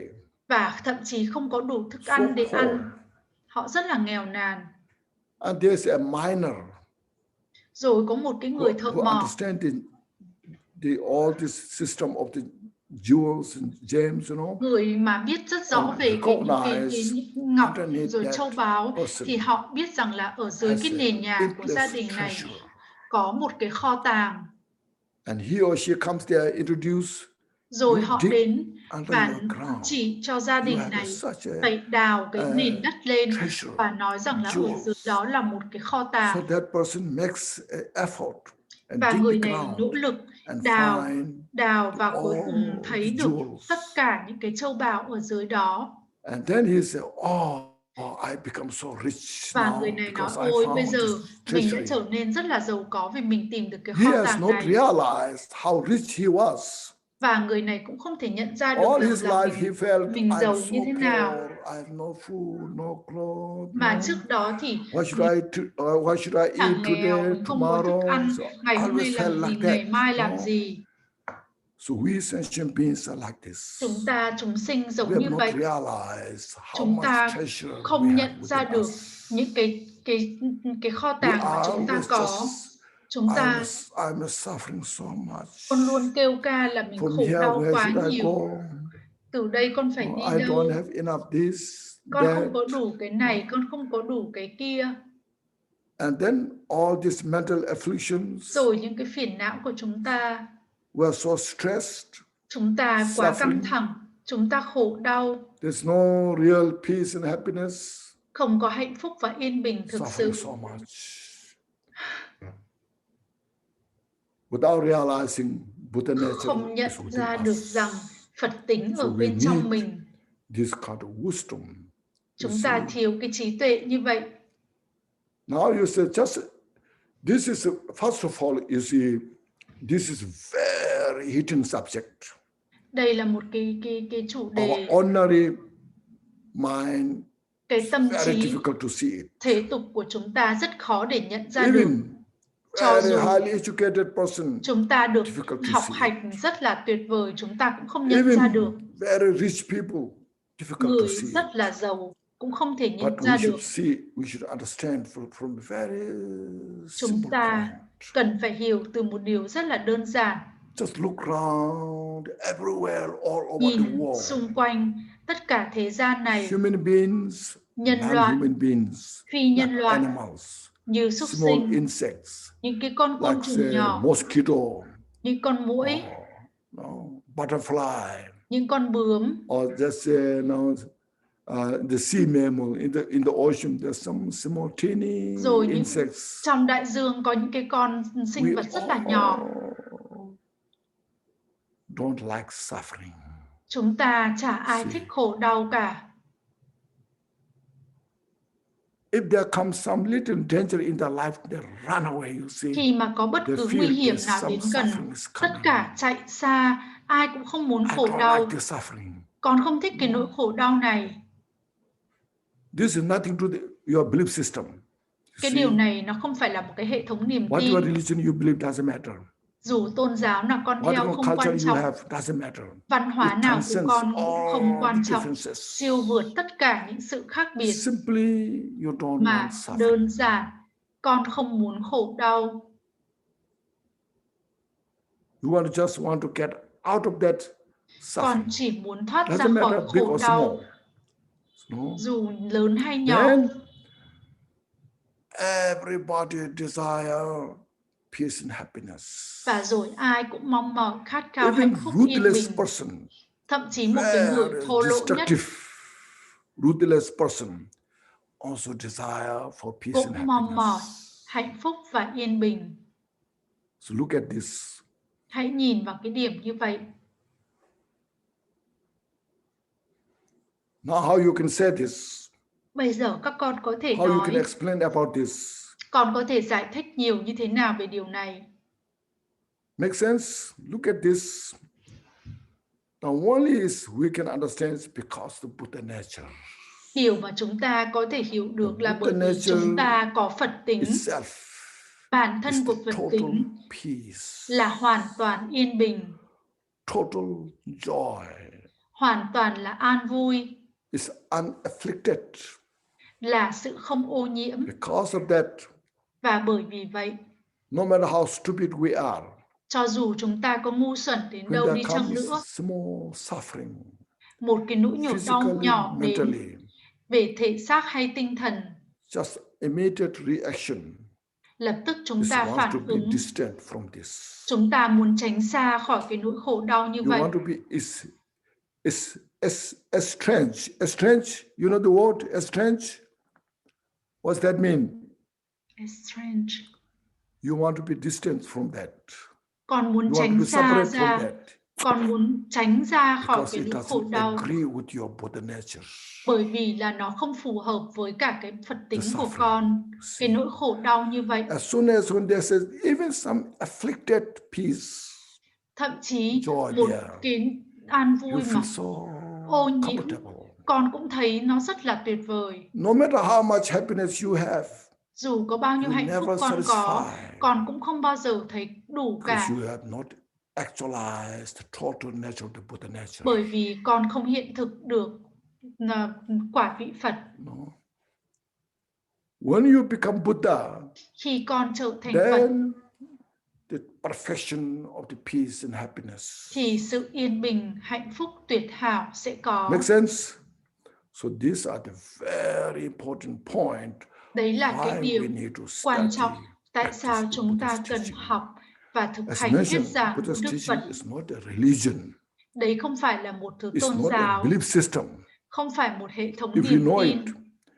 It's the way how to free from suffering. Đấy là cái cách làm sao chúng ta có thoát khỏi khổ đau, làm sao chúng ta nhận ra được bản chất chân như nó vẫn là. As it is.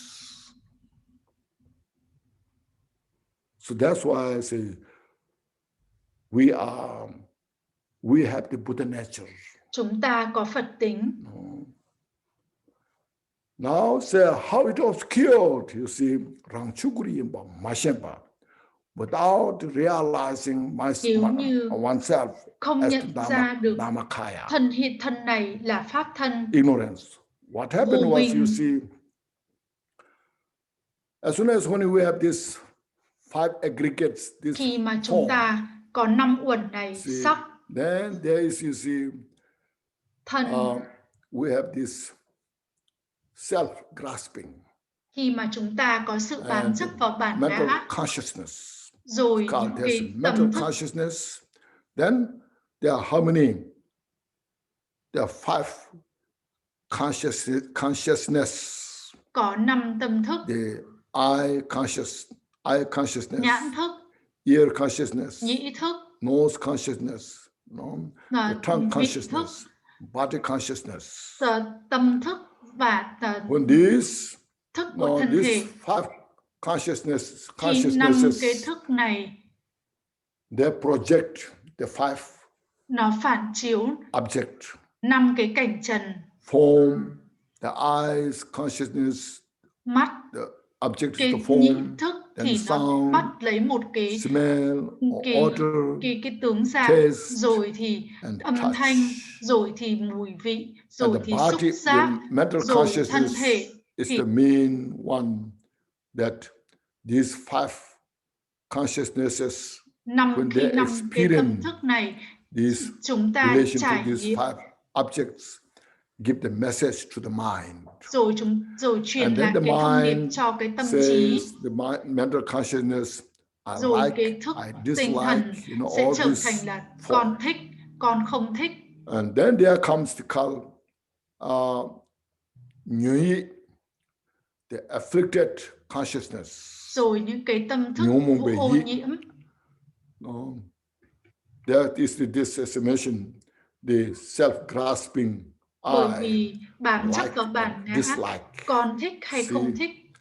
And then they call this alaya, stored consciousness. Rồi alaya thức là nơi để lưu giữ consciousnesses. Then they play such an important role. Rồi chúng giữ những cái vai trò quan trọng. It obscures to see the Buddha nature. Và che chướng để chúng ta không nhận ra được cái Phật tính của mình. Because you see, the consciousness, mental consciousness, give the message to the afflicted consciousness, holding the eye. Nó giữ một cái ngã, rồi tất cả những cái sự vô minh, sân hận, ghét bỏ, tất cả những cái thói quen này, nó được lưu giữ vào trong alaya thức. So they play around within the samsara. Rồi chúng cứ chơi vòng quanh như vậy trong luân hồi. This is a very important point why we are wandering in the samsara. Và đấy là lý do tại sao chúng ta cứ luẩn quẩn trong cái vòng luân hồi này. Then this outside, you see. Rồi bên ngoài, all these things, manifestation, usually forms, tất cả like những a cái magic show. những cái tướng dạng chúng ta nhìn thấy The chỉ như là một magicians cái trình had diễn the ảo thuật. wine, the tricks, all this, then Cái they nhà ảo display thuật thì họ biết all rằng đấy different là tất things you cả những see. cái trò mánh khóe của họ. So in the samsara, all these causes and conditions, Tất mental cả trong luân hồi, afflictions, they tất cả display những cái nhân duyên, all these causes and cả conditions. Then những we cái see nhân duyên things as real. No? thì vạn hữu thi triển, chúng ta coi như Actually, đó it's là just a thực, magic show. nhưng mà đó cũng như là một cái trò That's why ảo in thuật the vậy. Mahamudra, Và and the chính vì vậy Dzogchen, tại you can sao find Mahamudra hay Gyaltshen lot of chúng ta analogies, examples. có rất It's nhiều like những a cái ví dụ cloud, nói you rằng see. giống như bầu It's like trời, what the ocean's wave. giống như là những cái It's like con a sóng trên mirage. đạo Have you heard dương. of those? Tất cả những cái này we have to understand. This chúng ta cần phải everything is hiểu. nothing but magic Vạn show. hữu đều chả là cái gì ngoài những cái màn trình But diễn ảo still thuật. we don't realize Còn that chúng this ta không magic nhận show ra is something cái màn ảo unreal. thuật này, But what chúng we ta coi see rằng is đó something như là một real, cái gì you know? thực tồn tại. So in the Lord Jesus song, you find there's another song, Trong Pháp, you Có một see. cái bài hát khác của tổ trích Sen Sung Côn. The phantom man crosses the mirage river, you know. Nói về một người vượt qua cái dòng sông ảo The ảnh. barren woman's son plays the Gandharva's music, you see. Rồi những cái người chơi những cái nhạc cụ trong the nectar of the sky flowers. Rồi nằm mơ very beautiful những poem, you know. Những cái giấc mơ cam lồ, những cái hoa cam lồ và như vậy rất là đẹp, những cái điều nó rất là đẹp đẽ. Khi chúng ta nhìn vào cẩn thận thì tất cả chỉ là cái sự trình diễn, dissolves into nothing. Chúng xuất hiện chẳng từ đâu cả, rồi hòa tan cũng chẳng vào đâu cả. Ta thực hành Tara Chenrezig, đầu tiên khi chúng ta khởi lên từ trong tính không. Om Sobawa Suna Sava Suna Sorawa Sudoham, từ trong tính không, rồi đài sen hiện ra, rồi vân vân. Rồi chúng ta tụng những câu minh chú. Sau cuối cùng, tất cả lại hòa tan vào tính không. Chúng ta cần phải nhận ra cái bản chất như vậy. Không có gì khác biệt cả. Nhưng bởi vì chúng ta quá lầm lẫn, chúng ta không nhận ra được. Bởi vì cái sự lầm lẫn. Trong cuốn Pháp bảo sự giải thoát ngay từ đầu đã nói, tất cả vạn pháp có hai trạng thái, tương đối và tuyệt đối. Ở trong trạng thái tương đối, bản chất là dụng sang. Thế nhưng mà tinh thần thì là sự mê muội, lầm lẫn, và như vậy thì sẽ đem tới khổ đau.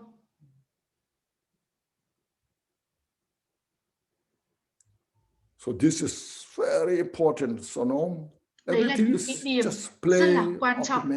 Tất cả chỉ là những cái trò ảo thuật của sự vô minh của mình, tất cả từ tinh thần của chúng ta. So in mental afflictions, phiền não tinh thần, nghiệp, and from that karma, từ nghiệp này đem đến những cái quả. So that effect is the cause. The effect is caused from the cause. Và cái quả này nó đến bởi nhân. Và nhân thì là do những phiền não tinh thần nó tạo ra, và như vậy cái vòng luẩn quẩn. Và ba cái vòng luẩn quẩn như vậy, nếu như con phát triển xa ra thì sẽ có thập nhị nhân duyên. You know those 12 interdependence, you see. Ai cũng biết về thập nhị nhân duyên. Đầu tiên là vô minh. Then from that ignorance, mental formation. Rồi từ vô minh hành, chúng ta tạo ra tất cả những cái nhân. Plant the seed on the consciousness. Rồi chúng ta trồng nên cái hạt của thức. Cause, they plant in the seed of plant the seed planted in the consciousness. Rồi cái hạt giống của tâm thức nó tạo ra, rồi chúng ta vào trong cái thai mẹ. Increasing field means this, no? In six increasing field, you see. Rồi có sáu lục nhập. So that now say the eye, ear, nose, tongue, body, mental, mũi, thân, thể, consciousness, as I mentioned. Then that reflects to the lục căn bắt đầu tiếp xúc với 6 cái bên ngoài. Sound, smell, odor, taste, body, and the dharma, sắc, the mind. thanh, hương, vị, and there các comes pháp. The feeling. Và như vậy thì bắt đầu đến những cái Feeling cảm xúc. Good, not good, neutral, all these Bắt đầu things. thấy thích, không When tốt, không good, tốt và trung gian. Attachment. Khi mà có tốt thì sẽ thấy bám When there's chất. Attachment, there's a craving. Khi mà có bám chất thì có luyến ái. Feeling, attachment, craving, lamba, sorwa, sepa, lamba, then it becomes existence. Và như vậy thì sẽ tạo đến sự sinh, sự tồn tại và đến sinh. Birth is the beginning of all the suffering in the samsara in your life. Sinh thì là tất cả những cái khổ đau trong luân hồi bắt đầu. Then we age. Rồi chúng ta già. Then we get sick. Rồi chúng ta ốm. Then we die, you see. Rồi chúng ta chết. If we are not born, this will not happen. We complain so much about my sickness, ra, thì không có điều này xảy ra. Chúng ta kêu ca về già, về bệnh, nhưng với tất cả là bởi vì sự sinh. So then, aging, from there comes death generally, you know, and then cycles, rebirth. Già đi, rồi tiếp theo lại đi tái sinh. Đấy là một cái vòng luẩn quẩn luân hồi là bắt đầu như vậy. So as I earlier mentioned, the wisdom is so important. Trí tuệ, thầy nói rồi, rất là quan trọng. Khi chúng ta có cái trí tuệ như vậy, then you can see how we wander into samsara. Chúng ta sẽ thấy làm sao mình lang thang trong luân hồi. And uproot the ignorance. Và loại bỏ những cái vô minh của mình. Uprooted, khi mà vô minh được loại bỏ tận căn, mental formation thì những cái stopped by itself. Hình thành tinh thần sẽ được dừng lại. Thì 12 cái thập nhị nhân duyên này nó sẽ đảo ngược lại. Chúng ta sẽ đảo ngược lại được luân hồi trở thành niết bàn. So this is something that we cannot achieve through saying prayers. Chúng ta không thể chỉ đạt được như vậy đạt bằng những lời nguyện cầu mong con đạt được giác ngộ, cầu mong con đạt được giác ngộ. Như vậy thì sẽ không thể nào xảy đến được đâu. Nếu như điều đấy xảy ra thì Đức Phật đã không phải thuyết giảng cho chúng ta, và điều này không thể nào xảy ra được. Chúng ta cần phải có một cái cách tiếp cận thực tế. Chúng ta cần phải thực hành làm sao làm được như vậy. So in the samsara, you see, trong cái luân hồi này, các con thấy đó, thuyết giảng này nó rất là sâu sắc. Then you see in the human realm, trong cái cõi nhân loại, we are suffering, you see. Chúng ta khổ đau. Birth, suffering at the time of birth. Vào cái lúc sinh ra. And then suffering of aging, you see now. Rồi khổ đau của già đi. Now I'm aging, you know. I thầy cannot see già đi, very clearly. Thầy không nhìn được rõ. I cannot hear clearly. Thầy không nghe được tốt. And my memory is losing. Rồi mất đi trí nhớ. I become very clumsy doing things. Thầy sẽ thấy rất là vụng về khi làm mọi việc. You see? Everybody, this is not just only Buddhists or monks or lay people. Không chỉ có người bình thường hay là người xuất gia, mà ai cũng như nhau cả. Không chỉ có Phật tử hay là không Phật tử, mà ai cũng giống nhau phải trải qua như vậy. There's so much suffering there, you see, no? Có vô cùng nhiều khổ đau khi già đi. As you see, rồi ốm. As I mentioned all the time, thầy nói nhiều lần in the West rồi. we have designed, there's such a design, retirement. Chúng ta ở phương Tây hay có một cái ham muốn, và lúc về hưu chúng ta tốn rất là nhiều tiền. You work whole your life, còn làm việc cả and đời then you have mình. to pay all your collection at the retirement. Rồi lúc về hưu thì phải trả tất cả. There are so many retirement companies, they will có rất nhiều các cái công ty họ cố gắng bán cái bảo hiểm và nói rằng cái này là cái này tốt nhất, cái này tốt nhất. When you really need it, và con at the time, nói rằng là con thực cần. Your payment doesn't cover this that. Và con phải trả tiền, và con sẽ thấy rằng là khi mà con trả như thế này thì cái phần này cái bảo hiểm nó sẽ không đủ. So this is the suffering of sickness. Và như vậy thì là cái sự sợ hãi của ốm đau, khổ đau bởi vì là ốm bệnh. Retirement you have bao nhiêu everything. Khi mà con về hưu, con cần dù có bảo hiểm, có trả cho con tất cả, nhưng mà cuối cùng rồi con cũng sẽ phải chết. This all suffering in the samsara. Đấy là những cái nỗi khổ đau của luân hồi, không chỉ một vài cá nhân mà tất cả những chúng sinh ở trong luân hồi, thậm chí những con súc sinh khi chúng già đi chúng đau khổ như thế nào. Những con chó, chó của chúng ta rất là già. You kill it actually, It's actually that doesn't help really. It's for your convenience. We kill the dog. Và bởi vì cái lỗi lạc của chúng ta đã giết con chó và gọi là như vậy là cái chết nhân đạo.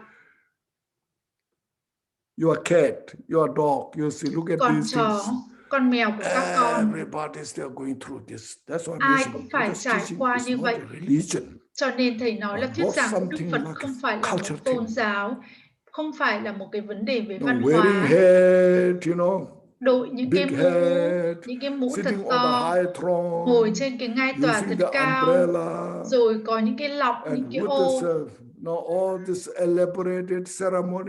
Tất cả những cái nghi lễ đấy đấy mới là văn hóa. Đấy không phải là đạo Phật.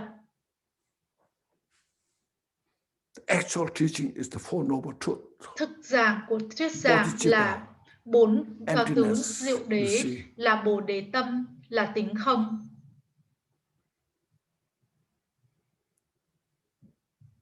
This is every individual's interest. Từng chúng sinh một cũng mong mỏi có được cái trí tuệ. Và chúng ta mong mỏi làm sao có thể truyền đạt được những cái thuyết giảng này với tất cả mọi người, để cho tất cả ai cũng có lợi lạc. Không chỉ là đây là một cái hệ thống niềm tin, mà nghiệp nó là một cái thực tế, một cái chân lý. Tất cả mọi vạn hữu đều nằm trong cái luật nhân quả cả. Tất cả đều vận hành trong luật nhân quả. Và ngày nay những cái nhà khoa học họ làm việc rất là cố gắng để mà tạo ra một số cái nhân, những cái vaccine. Họ làm như thế nào để làm ra được cái vaccine? Experiment a lot of things to try to come together, something create a cause. Rồi khi tất cả đến cùng nhau và họ tạo ra cái nhân, rồi cái nhân đó thì nó mới tạo ra được một cái quả đúng. So some vaccines they say it is now 90% good. Bây giờ là 90% là tốt. Some say 80% good. Một số người thì nói là 80% tốt. They could not find a complete cause. Still they're working, you see, họ không tìm ra được một cái nhân đúng. Đấy chính là luật nhân quả.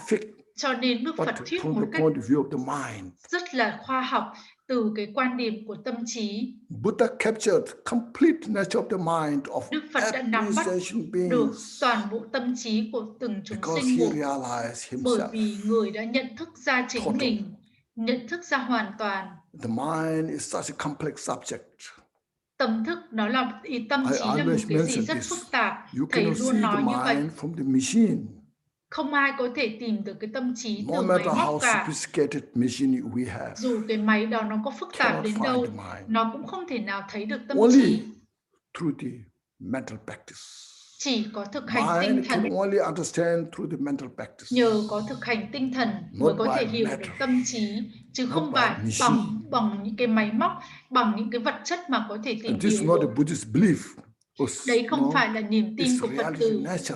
mà đấy là bản chất thực tại. So that's why we call Buddha, who's totally realized this Đức Phật mind là người đã hoàn toàn chứng được cái tâm này, and taught from that state rồi người thuyết từ with trạng thái wisdom đó and compassion.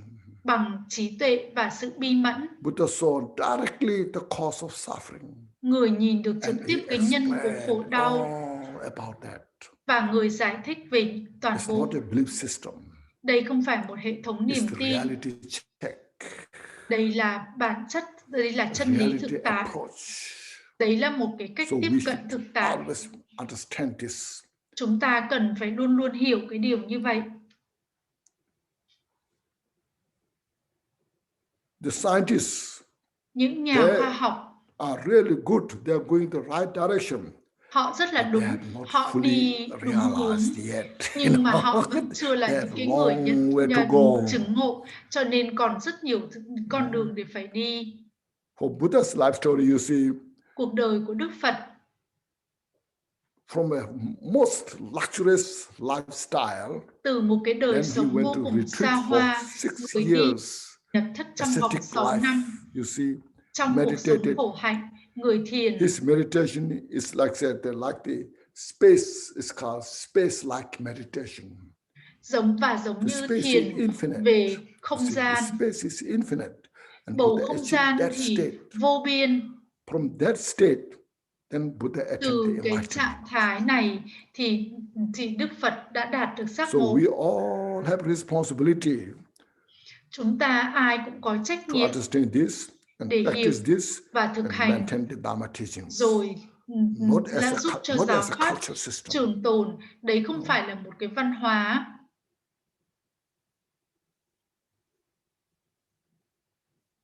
It's the interest of the appreciation beings. Mà đây là điều tất cả từng Ourselves chúng sinh and all, mong mỏi, you see. bản thân mình và tất cả. So this, so I'm saying now that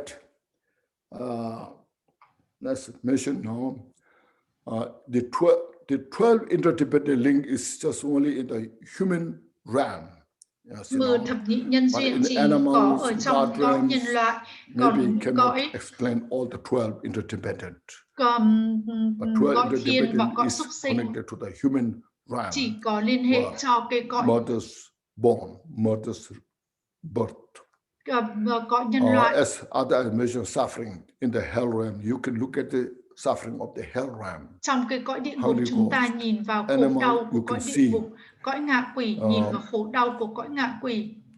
Now, human realms, in the human realm, we have all the 6 realms of the suffering. Chúng ta có đầy đủ cái sự khổ đau của cả 6 nẻo. Sometimes physically, we are so đôi khi thể xác chúng ta bị hành hạ.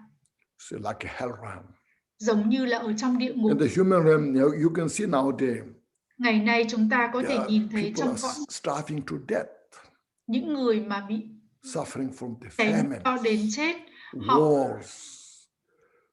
It's like a hungry ghost, you see. Có những người đói khát đến chết và họ giống như là những cái con ngạ quỷ, và có những người thì ngu ngốc như là những cái con súc sinh. And we have such a jealous each other. Rồi chúng ta ghen tị lẫn với nhau, giống như là cõi thiên.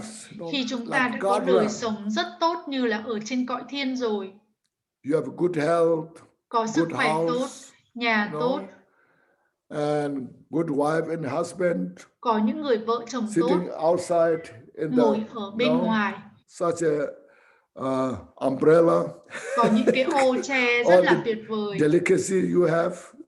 Rồi, like a God realm. Giống như là ở trên cõi thiên vậy. Nhưng những điều này nó cũng không có thường hằng, mà rồi cuối cùng nó thay đổi và lại khổ đau. Trong cõi người, chúng ta có đầy đủ những cái khổ đau của 6 cõi. Chúng ta phải hiểu như vậy. Và điều này là Đức Long Thọ nói. So from this, now it makes sense. Rồi từ đó chúng ta thấy rằng là cái việc mình học và thực hành giáo pháp là có lý, có giá trị. As I mentioned, we work so hard all out the rest of their life. Chúng ta làm việc Then khổ at the end khổ of the cho day, đến cuối cùng của cuộc đời all mình. that effort, Rồi tất we cả worked, những nỗ lực mà chúng ta đã làm như become vậy meaningless. trở nên vô nghĩa.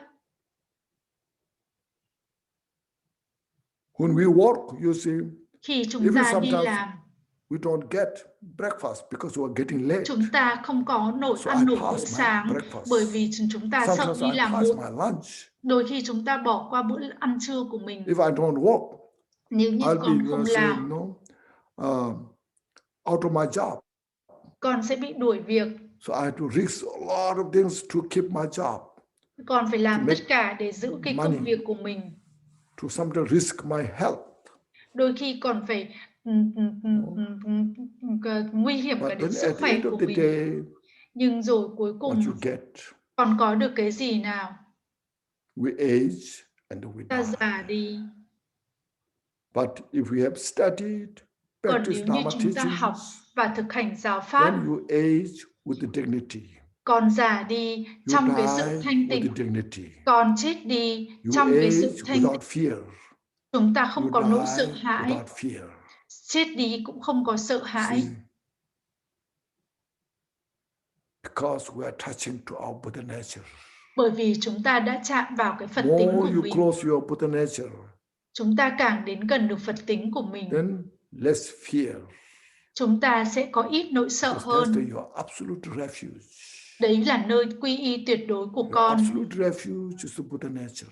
Đấy chính là Phật tính, là That's nơi why quy I y say tuyệt đối. in the Uttara Tantra said, Cho nên trong luận Phật the tính nói là ultimate gì? refuge for the sentient being Nơi is the Buddha, quy y which tuyệt means đối của within Đức you. Phật.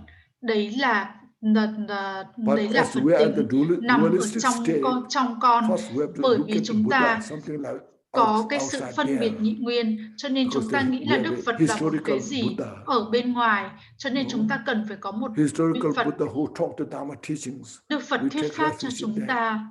Slowly, that all is into you. Rồi tất Because cả when you vào trong visualize chúng ta quán tưởng whoever vào that bất cứ dissolve ai into you. đều hòa tan vào trong Because mình. we have the Buddha nature. Bởi vì chúng ta có Phật tính. We have to realize non-dualistic state. Chúng ta cần phải That nhận means ra it's trạng your thái own không mind. phân biệt. Đấy chính là tâm trí của mình. Make sense? So this first I'm saying very purpose of the Dharma study practice. Đầu tiên cái mục đích chúng ta In học this và thực 21st hành giáo century, pháp we need của thế this kind kỷ of teaching. 21 này, chúng ta Because cần the thuyết giảng world như is vậy. so connected each other. Khi mà cái thế giới tất cả đều có đều có liên hệ với nhau, chúng ta đều có những cái sự liên hệ với nhau và trở nên rất là gần gũi. Nhờ có Internet, nhờ có mối liên hệ khác nhau với nhau, nhờ những cái công nghệ, và chúng ta cần phải có cái trí tuệ để mà tiếp cận với tất cả. And this is a direct, realistic way. Và đấy là cái cách thực tế trực tiếp nhất. So we have to understand Buddha's Chúng ta phải hiểu thuyết giảng của Đức Phật. Đây không phải là một văn hóa hay là một hệ thống niềm tin, mà đó là chân lý cho tất cả, cho vô lượng. Nhưng chúng ta cần có trí tuệ để mà chúng ta phát đi cái thông điệp, chúng ta có thể chia sẻ với tất cả mọi người, rồi chúng ta có thể giúp đỡ được tất cả mọi người. Thuyết giảng của Đức Phật mới có thể trường tồn được. Vì đấy sẽ là cái sự quan tâm của tất cả mọi người. So I think these two verses are so important that I try to explain. Thầy cố giải thích hai khổ. There's so much also more. Vẫn còn có nhiều điều sâu sắc hơn. Thầy chỉ chạm vào được cái phần rất là ngắn gọn thôi, bởi vì cái tâm trí của thầy nó rất là hạn chế. So với cả tổ Trích Sung Côn, trí tuệ của tổ Trích Sung Côn đã là vị Phật. Lord Jesus could directly could directly reach the Buddhas, how Buddha talked and Tổ Buddha's đã trực tiếp chạm được tới những thuyết giảng của Đức Phật communicated with us. Và But Người we also need a wisdom thuyết lại cho chúng ta, và chúng ta cần phải có một cái trí tuệ làm sao để mà có nắm bắt được như vậy. We need our good teachers to communicate this way. Cần có một cái vị thầy lớn để có thể thuyết giảng cho chúng ta, thì chúng ta có thể tất cả mọi người đều mới có thể có lợi lạc. To free from the samsara, thoát khỏi cái luân hồi này. This right way, how to cease to exist the cause of suffering.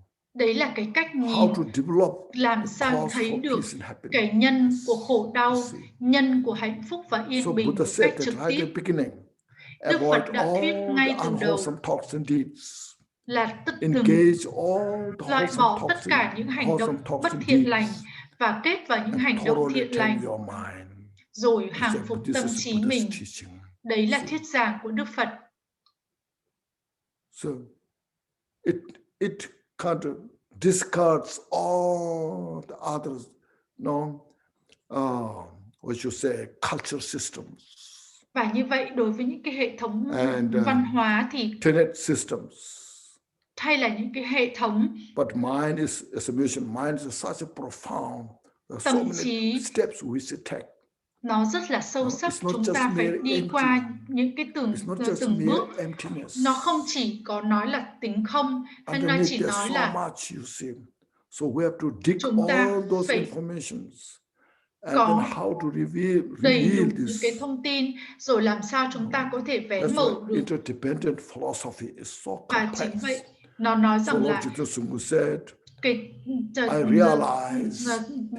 kết nối hay là duyên khởi nó rất là phức tạp, có duyên khởi bên trong, duyên khởi bên ngoài, duyên khởi duyên khởi tuyệt đối. Tất cả những thuyết giảng của Kinh Cương Thừa ta đã nắm bắt được.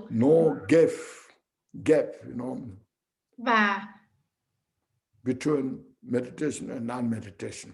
Không có cái sự khác biệt giữa thiền và sau thiền. Người đã siêu vượt qua được. You say fill the gap. No, he took, he transcended all the gap within in the equipoise state of the meditative state. Trong cái trạng thái thiền định thì người đã siêu vượt qua và người đã thuyết giảng. So please reflect this. Chúng ta cần phải quán chiếu. Next week then we'll complete. Rồi thì tuần này chúng ta còn 5 khổ nữa, tuần sau để đi qua. First, these two need to be understood so well. Hai cái khổ đầu tiên phải hiểu rất là tốt, thì những cái phần sau chúng ta mới có thể hiểu được. Còn nếu không thì sẽ rất là khó. Do you have any questions? Có ai có câu hỏi gì không ạ? Can I ask a... Yes, who? I'll go ahead. Yes, go ahead. Okay, we have the Buddha nature within our minds. Is this Buddha nature itself already fully awakened, Dharmakaya, or is it like, is there something in my mind which is fully awakened right now and I just don't realize it? Is that how it works? Do you realize? Anh ấy đang hỏi. I don't have the realization. I have limited realization. Anh ấy hỏi là liệu cái phần tính ở bên trong anh ấy là nó nằm trong tâm trí anh ấy hay là nó đã tỉnh thức rồi. Thầy bảo rằng là liệu anh đã chứng nhận, anh đã nhận được ra được cái phật tính của mình chưa? Thì anh bảo chưa. Can I ask a question? Cái cách mình cần phải làm để nhận ra được. Yeah, go ahead, Alex. Okay. So I just want to go back to basics, saying self does not exist. For example, there is always like awareness, observing thoughts, feelings, perceptions. Of even saying I don't exist, there is always awareness observing that. And And for example, when I wake up from dream, I'm observing I woke up from dream. And even if I turn back to that awareness, obviously I cannot find it.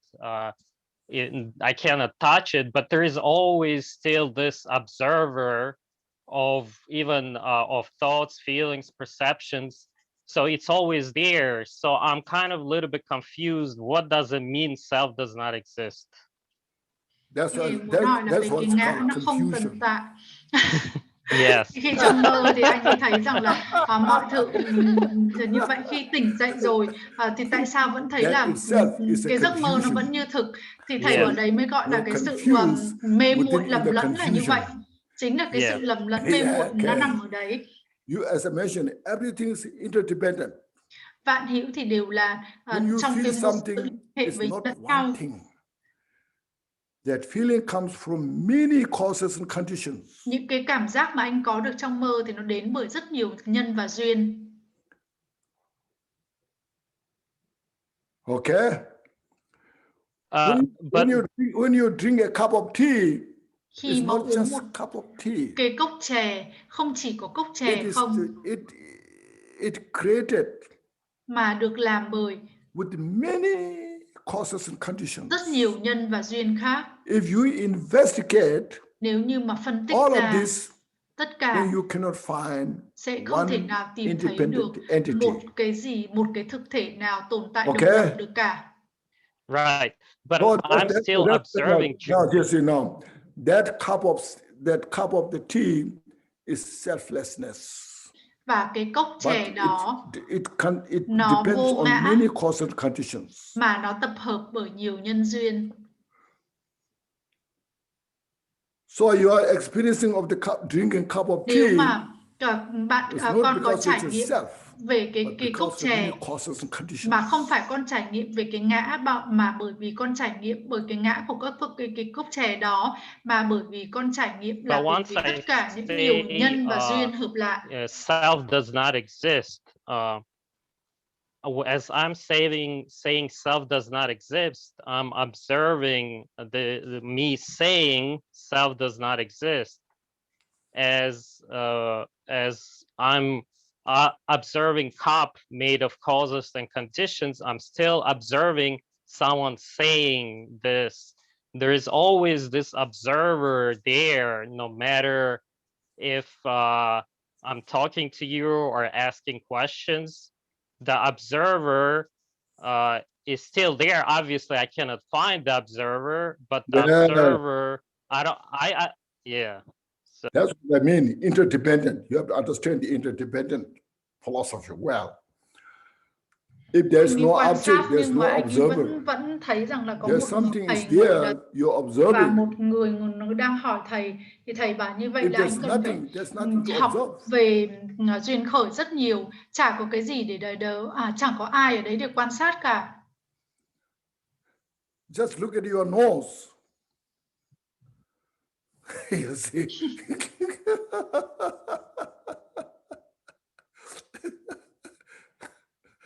Nose, that your nose is within you. You have the nose, but if you observe your nose, you cannot find your nose.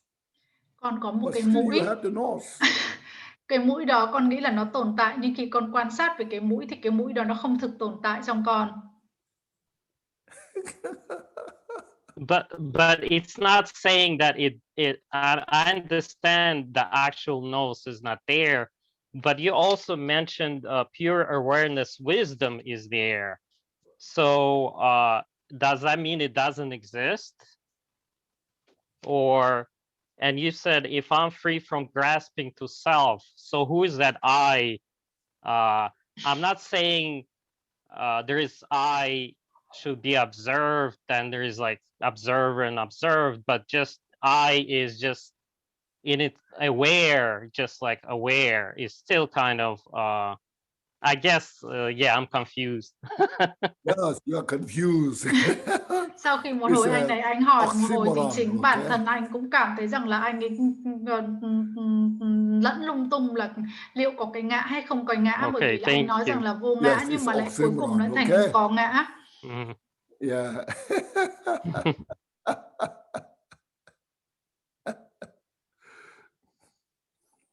Yeah, meditate more.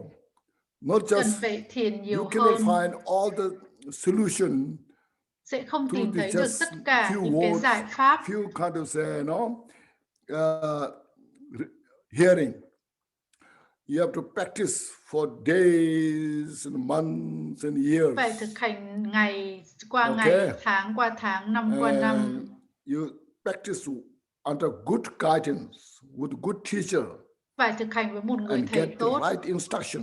Và nhận được những chỉ follow dẫn đúng đắn. And then rồi đi theo con đường. You'll get the message. Thì anh mới nhận được thông điệp. Okay, thank you, Kent. Yeah, until then we are confused. Yes. Chúng ta ai cũng đều mê muội lầm lẫn cả. Can people hear me?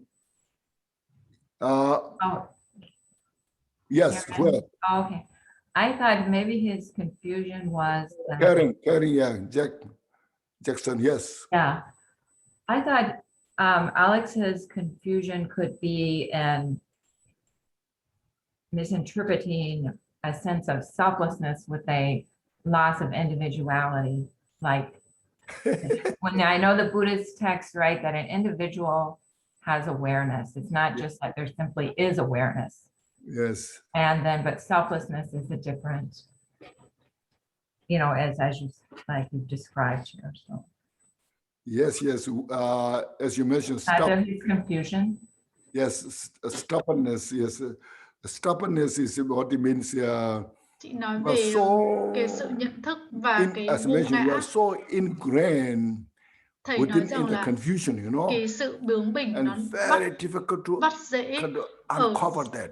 Ở trong Because it's chúng so ta, stubborn. Yes. Bởi vì nó rất là bướng bỉnh nên rất là khó để mà chúng ta có thể vén mở ra được.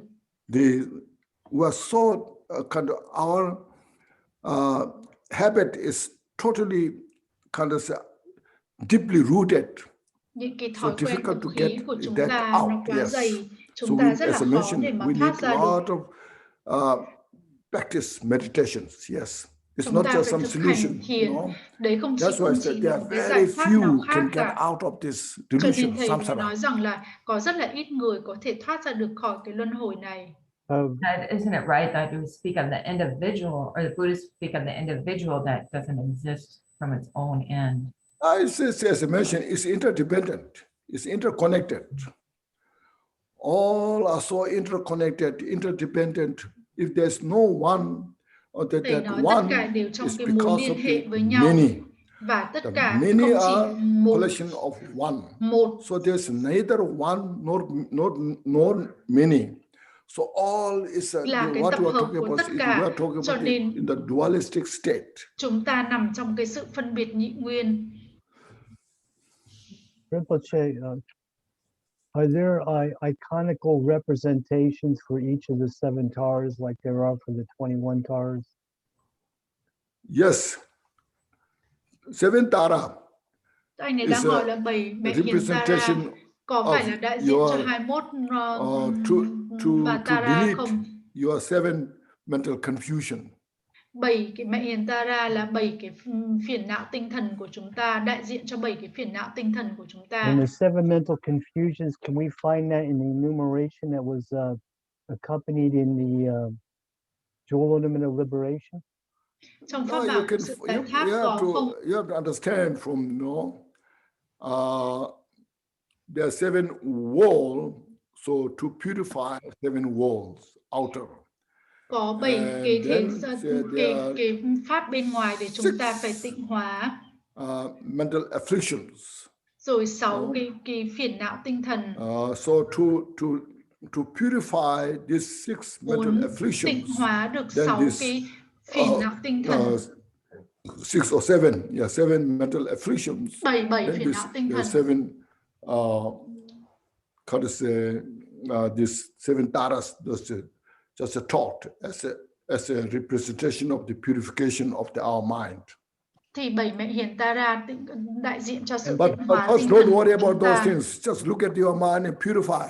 Đầu tiên chúng ta nhìn vào tâm trí của mình và tịnh hóa. What kind of mental affliction you have? Look at your Phiền não tinh mind thần nào and mà then chúng ta có purify. trong tâm và tịnh hóa đi. Okay. Thank you. You can understand that more. Yes. Attention, I have a quick question. Yeah, yeah. Thank you. In opening the treasure, it talks after teaching or learning from Pagmodrupa, Jigten Somgun goes to Lopon Surungpa. It's the Vajrayogini teachings. Is that where he learned chud? No, this teaching itself is chud, okay? Anh này đang hỏi đây có phải What means chud? thuyết giảng của Chud, này là có phải là chốt không, thì thầy bảo họ accumulation of merit. The practice is Damaru and Drilbu and Damaru, Tribut, those are chud. All those. Thầy mới hỏi thế nào là chốt thì anh bảo là để chơi trống và chơi chuông. Confusion. Thầy bảo đấy lại là một cái sự lầm lẫn mê muội tiếp. Then they are chud, you know. Chud means cut. Chốt có nghĩa là cắt. But I asked because the practice that I have that I do is from Jigten Somgun, and I was just wondering if that was a connection. No, all the teachings are basically a chud. These all teachings are mind training. Thì đều nói đều là chốt. Lojong, if you heard of Lojong, mind training, and là this chúng ta thực hành thuyết giảng, đây chính là lojong, thực hành về rèn tâm. Yes, this is chud to cut. Nếu như đây nói là chốt thì đây cũng là chốt, bởi vì nó cắt bỏ những cái phiền não. Okay. Dear Rinpoche, can I ask the question? Yes. Yeah, I'm sorry I come a little bit late because I late. Yeah. So, but I want to have a question different from the Tara teaching. Is it okay? Yeah, go ahead. Yeah, so from a dualistic point of view, I mean from the conventional point of view, there is a Buddha Amitabha Pure Land, but from ultimate perspective, from non-dual mind, can you explain to us where we can say that there is a Pure Land, or we can say that there is no Pure Land? I mean, from ultimate perspective, what can you explain to us where there is the Amitabha Pure Land? Đây chị muốn hỏi là nếu mà trong cái nói rằng là trong cái trạng thái không phân biệt nhị nguyên thì liệu có tịnh độ của Đức Phật A Di Đà hay không? Thì thầy nói rằng là Đức Phật là cõi tịnh độ Đức Phật A Di Đà chính ở trong chúng ta. Khi mà chúng ta tịnh hóa được như thế nọ như thế kia, khi tâm trí chúng ta đã tịnh hóa rồi, thì chính khi tịnh hóa chúng ta tịnh hóa rồi thì đấy chính là cõi tịnh độ của Đức Phật A Di Đà. Is the Pure Land the land of the Sambhogakaya? Chị này chị lại hỏi là nếu mà có tịnh độ đây có phải là báo thân của Đức Phật không? Depend to the practitioner. Thầy bảo tùy vào hành giả thực hành. Just for beginners, cho những người mới bắt đầu. Nirmanakaya Pure Land. Thì đấy thì gọi là có tịnh độ ở hóa thân. Thế còn ở những địa khác thì là báo thân. And then Dhammakaya is within you. Thế còn pháp thân thì ở trong chính chúng ta. So from the ultimate perspective, can we say that there is the Pure Land, or we cannot say that there is a Pure Land? Because if we say that there is the Pure Land, then it's like from dualistic point of view, right? Yes. So when so from ultimate, I mean when the from Buddha, when Buddha the eyes, under the Buddha eyes, then there would be no Pure Land, right? Can we say that no or yes or no, or we cannot say yes or no? It's non-duality. Đây là yes, thầy no, em vẫn cố hỏi là liệu là có hay là không, thì thầy bảo đấy là trạng thái không phân biệt nhị nguyên. So actually we have to how to say, see it from the middle way, right? We cannot say that it's yes, or we cannot say that it's no, because from ultimate perspective is a middle way, is different, right? Nếu mà đã nói là ở trạng thái tuyệt đối thì sẽ không có mà cũng sẽ chả có không. It's a beyond expression. Thầy nói đúng đấy. Thầy bảo nó vượt qua mọi sự diễn Rinpoche, tả. I have another one more question. Because Milarepa Milarepa said that he cannot see, he do not see the sentient being. He see all he sees the Buddha. He do not see consciousness. He see the primordial wisdom. So when you attain the enlightenment, you will not see any sentient being anymore. I mean, you will see everyone is Buddha, right? So that means that the samsara is empty when you attain enlightenment, right? That's right. Yes, yes. So from the I mean when, for example, the Buddha will see all the beings as the Buddha. So there is no real how to say, no sentient being, right? Only No, Buddha is a sentient being. Đức Phật thì cũng sẽ là chúng sinh.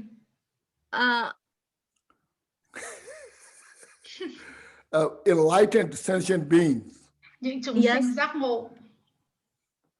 But I mean,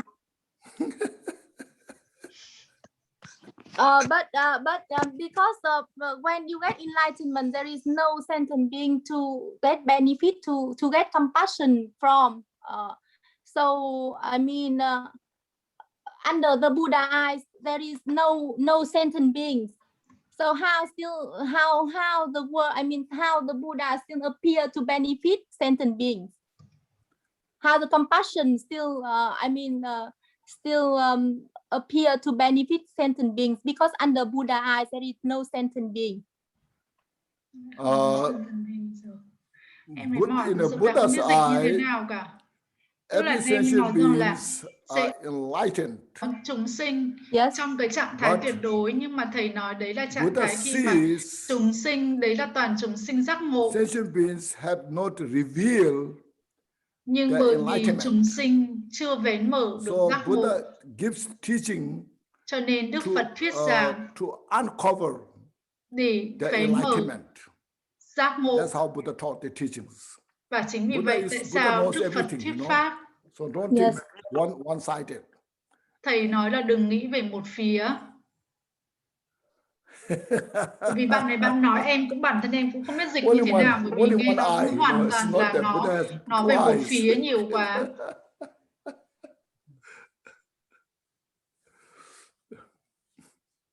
Okay. Thank you, Rinpoche.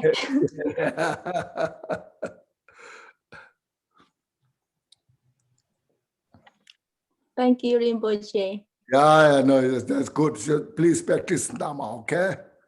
Yes. Thầy bảo hãy thực hành giáo pháp đi.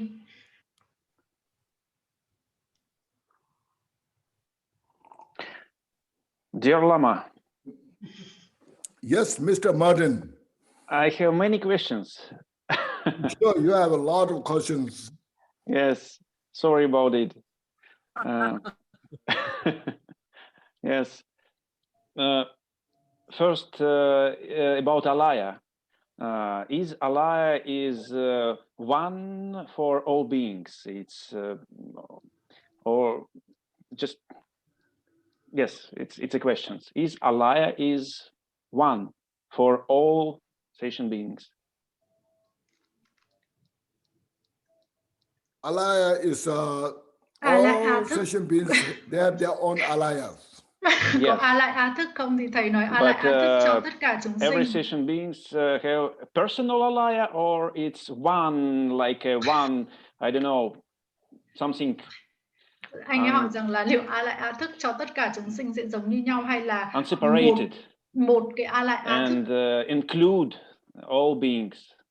Và bao gồm tất cả chúng sinh. From the point of view of ultimate or relative. Thầy đang hỏi câu hỏi đó trên quan điểm tuyệt đối hay là quan điểm tương đối. Both. Okay, next question. Is it possible? Confusion. Thầy đang bảo là sự lầm mê muội. But is it possible to confuse alaya with a dharmakaya in our practice? Liệu có thể alaya experience Lẫn giữa pháp thân và a lại a thức được không? Experience what? Thầy đã hỏi Experience of trải nghiệm a alaya lại to a thức nó là cái confuse gì? with Dharmakaya. Yes. What is the difference? Wow. That's what it's called, confusion.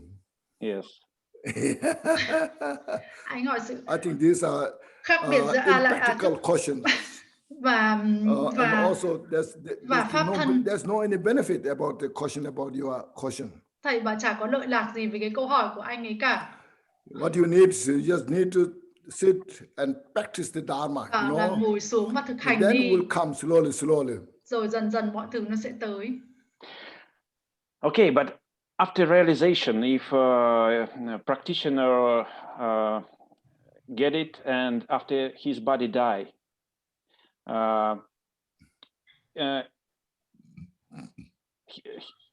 he's not exist anymore. Where? And he don't have a body anymore, samsaric body, and no personal existence anymore. How you know? You told it that we have a body because our confusion and alaya,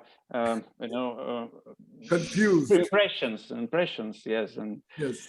Did I understand right or no? Okay, it's difficult to formulate my question. Okay. It's very difficult to formulate your questions. Yes. Because you're asking from the confusion state. Yes. Okay. Thầy bảo không thể nào trả lời But all questions are going from this confusion state. Okay. Some less than others more. Okay. Kenshin? Yes. I have a question with regard to the last talk you gave about being in the head, and it gets like tough and there's a lot of outlets, but being in the body and being in the heart, it's real spacious. I've been practicing that, but sometimes it still gets I don't actually, the confusion again, I don't know how to keep on including. It's like I get too zoned in onto being in the, being down here energetically instead of being up here, and then I become afraid of the brain, which I have because of the ungrounded feeling I get. Yes. So how should I think about being in the heart and in the body in my day-to-day experience? Like right now, I'm kind of feeling shaky talking about it, but. That you see, anh ấy có một cái cảm what I giác was lúc saying thiền, is that cho nên là anh ấy sợ, anh thấy run the lên. brain is like our office. Just giving example, Coi như là and the heart is like our home. Cái tâm như là nhà, và when you are in the office, cái tim là như là nhà, và cái tâm trí của mình là như là cái văn phòng. And the communication, all doing things, all these things. Ở văn phòng thì rất là bận rộn với cả mọi thứ. Khi về nhà, home, then you're more relaxed. This is thì chúng ta sẽ buông xả hơn. Comfortable, These are just giving example. Đấy là một cái ví dụ thầy đưa ra thôi. You bring your mind more down, khi mà chúng ta, tâm trí của chúng ta nó sẽ giảm thiểu xuống, nó sẽ trầm xuống, thì chúng ta sẽ thấy buông xả nhiều hơn. Còn khi mà chúng ta, cái tâm trí của chúng ta nó bị như kiểu ở cái trạng thái kích động lên, thì chúng ta sẽ thấy ít có sự yên ổn hơn. Vì vậy cần phải có sự hiểu. Activities, thoughts, tất cả những cái hoạt động tinh thần, những cái niệm, tất cả nó chỉ những cái bọt nước thôi. Nó đến, nó đi, nó đến, nó đi, nó đến, nó đi. Còn nếu không thì sẽ điên loạn mất. Chính vì vậy cần phải như một hành giả thực hành pháp, làm sao để cho cái tâm trí của mình nó yên xuống. Thiền một chút, thực hành Bồ Đề Tâm, và Bồ Đề Tâm thì sẽ làm cho tâm trí và tim của mình nó sẽ buông xả được nhiều hơn. Thank you. Yeah.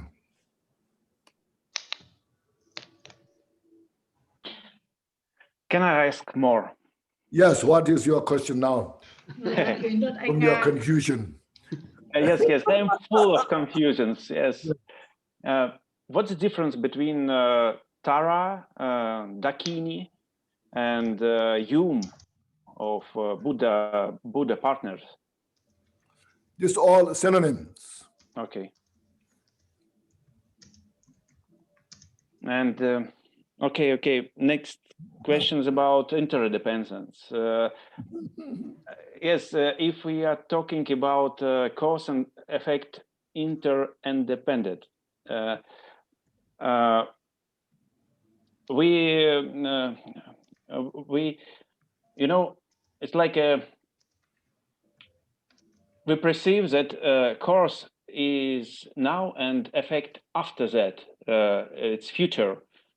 Interdependence of cause and effect, it like a future are independent of, I don't know, it's like a future exist now. It's what like, do you think? I think yes. That's called, is called confused. Yeah. Thầy luôn nói là anh hỏi tất cả các câu hỏi đều ở trong cái trạng thái mê muội lầm lẫn. Of course, independent of future, it's how it will be. Oh. Okay, maybe I need to meditate more. Meditate more. You have to practice a little more. Don't confuse so much. Your confusion makes many people confused. Rinpoche, can I ask one more question? Yes. So when we talk about the nature of mind is empty and clarity, the union of empty and clarity, and then when we talk like the nature of mind is like a space. So in order to be not falling into the extreme of the eternalism and nihilism, is it mean that the space is also, we also have to analyze that the space is also empty nature and it's also not eternalism, as well as it's, I mean, usually people will be cling to the idea that the space will be like there forever. I mean, the space is there, so there is no concept of the time, things like that. So it's more towards the eternalism. So in that case, we also have to know that the space is also empty, right? So it's not eternalism. Here, eternalism means làm sao để không rơi vào trạng thái hư không và cũng không rơi vào cái trạng thái gọi là cố hữu quá, rơi vào cái trạng thái cố hữu quá, tức là vạn thứ. Thầy nói rằng là so you have to cut this two. Cả hai cái thái cực đều phải cắt đi tất cả những cái niệm phân biệt nhị nguyên. Và như vậy thì gọi là duyên khởi. Bởi vì bạn ấy hỏi có nhiều cái nó không được rõ ràng, bởi vì trong cái trạng thái mà khi mà thầy giảng mình học với thầy lâu rồi thì mình sẽ hiểu hơn. Because of the many causes condition manifest, and because of that there's an effect. So that effect is not independent. So like this all are interdependent, interconnected nature. Bởi vì tất cả đều có mối liên hệ và đều là duyên khởi với nhau. So our dualistic mind as well in that nature. Dualistic mind means confused mind. We are confused with the duality. So that's how we have to purify it. Dualistic mind. Purify. Need to relax. You have to understand the interdependent nature. And there's nothing to attach to. There's nothing to hate. All just manifestation. Tất cả chỉ là sự thể hiện. Chúng ta cần phải biết làm sao để buông lỏng cái tâm trí của mình. Yes, but I mean the concept of the space, the concept of the the emptiness is also because usually the master usually say that when you realize the nature of the mind, although the mind is beyond expression, but the Buddha still need to describe it for us to have a path to practice. So the Buddha said that the mind is like the space.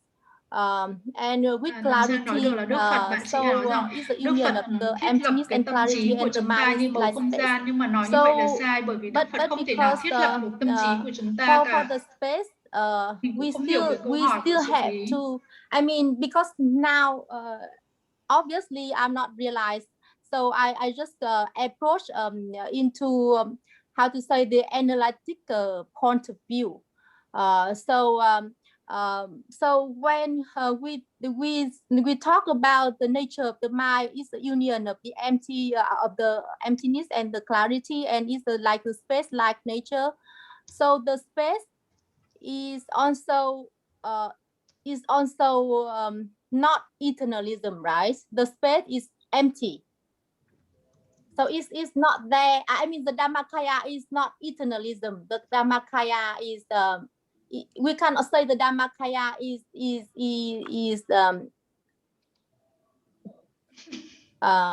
there, right? We cannot say that, right? Otherwise, if we say that the Dhammakaya is there, then we fall into the eternalism. Yeah, you can get some understanding. Nói rằng bạn có Have you read the book Dual Ornament of Liberation? Về đọc pháp bảo của sự giải thoát đi. You read the chapter 20. Đọc chương 20. Yeah, okay. It's a Buddhahood. Đấy là nói về quả Buddhahood there describes very precisely, rất là chính very xác, nicely, not too long, just short. Rất là đẹp và rất là ngắn. 7 topics. Chỉ có 7 cái điểm. Read it, you can understand thì sẽ hiểu how Buddhahood is about. Okay. Thế nào là quả vị Phật? What you're talking about. Okay, thank you, Rinpoche. Chapter 20, right? Yeah, chapter 20, yes. Yeah, thank you, Rinpoche. Okay. Okay, thank you, Rinpoche. Thank you so much. Everyone, thank you. Just please say some dedication prayers. Yeah. Thank you, Rinpoche. Thank you, everyone. By this virtue, may we achieve omniscience. By defeating all enemies, confusion, may all who travel the waves of birth, old age, sickness, and death cross the ocean of samsara. May every being aligned with disease be freed at once from every malady. May all sickness that afflicts living be instantly and permanently healed. Bodhicitta, the excellent and precious mind, where is unborn, may it rise. Where is born, may it multiply. But ever increase higher and higher. We pray that the Lama may have good health. We pray that the Lama may have long life. We pray that your Dharma activities spread far and wide.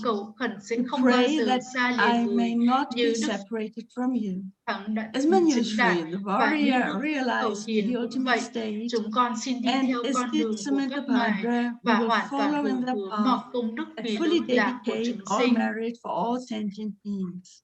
By the blessing of the Buddhas who attained the three kayas, by the blessing of the truth and the unchanging Dharma as such, by the blessing of the indivisible Sangha order, may the merit we share bear fruit.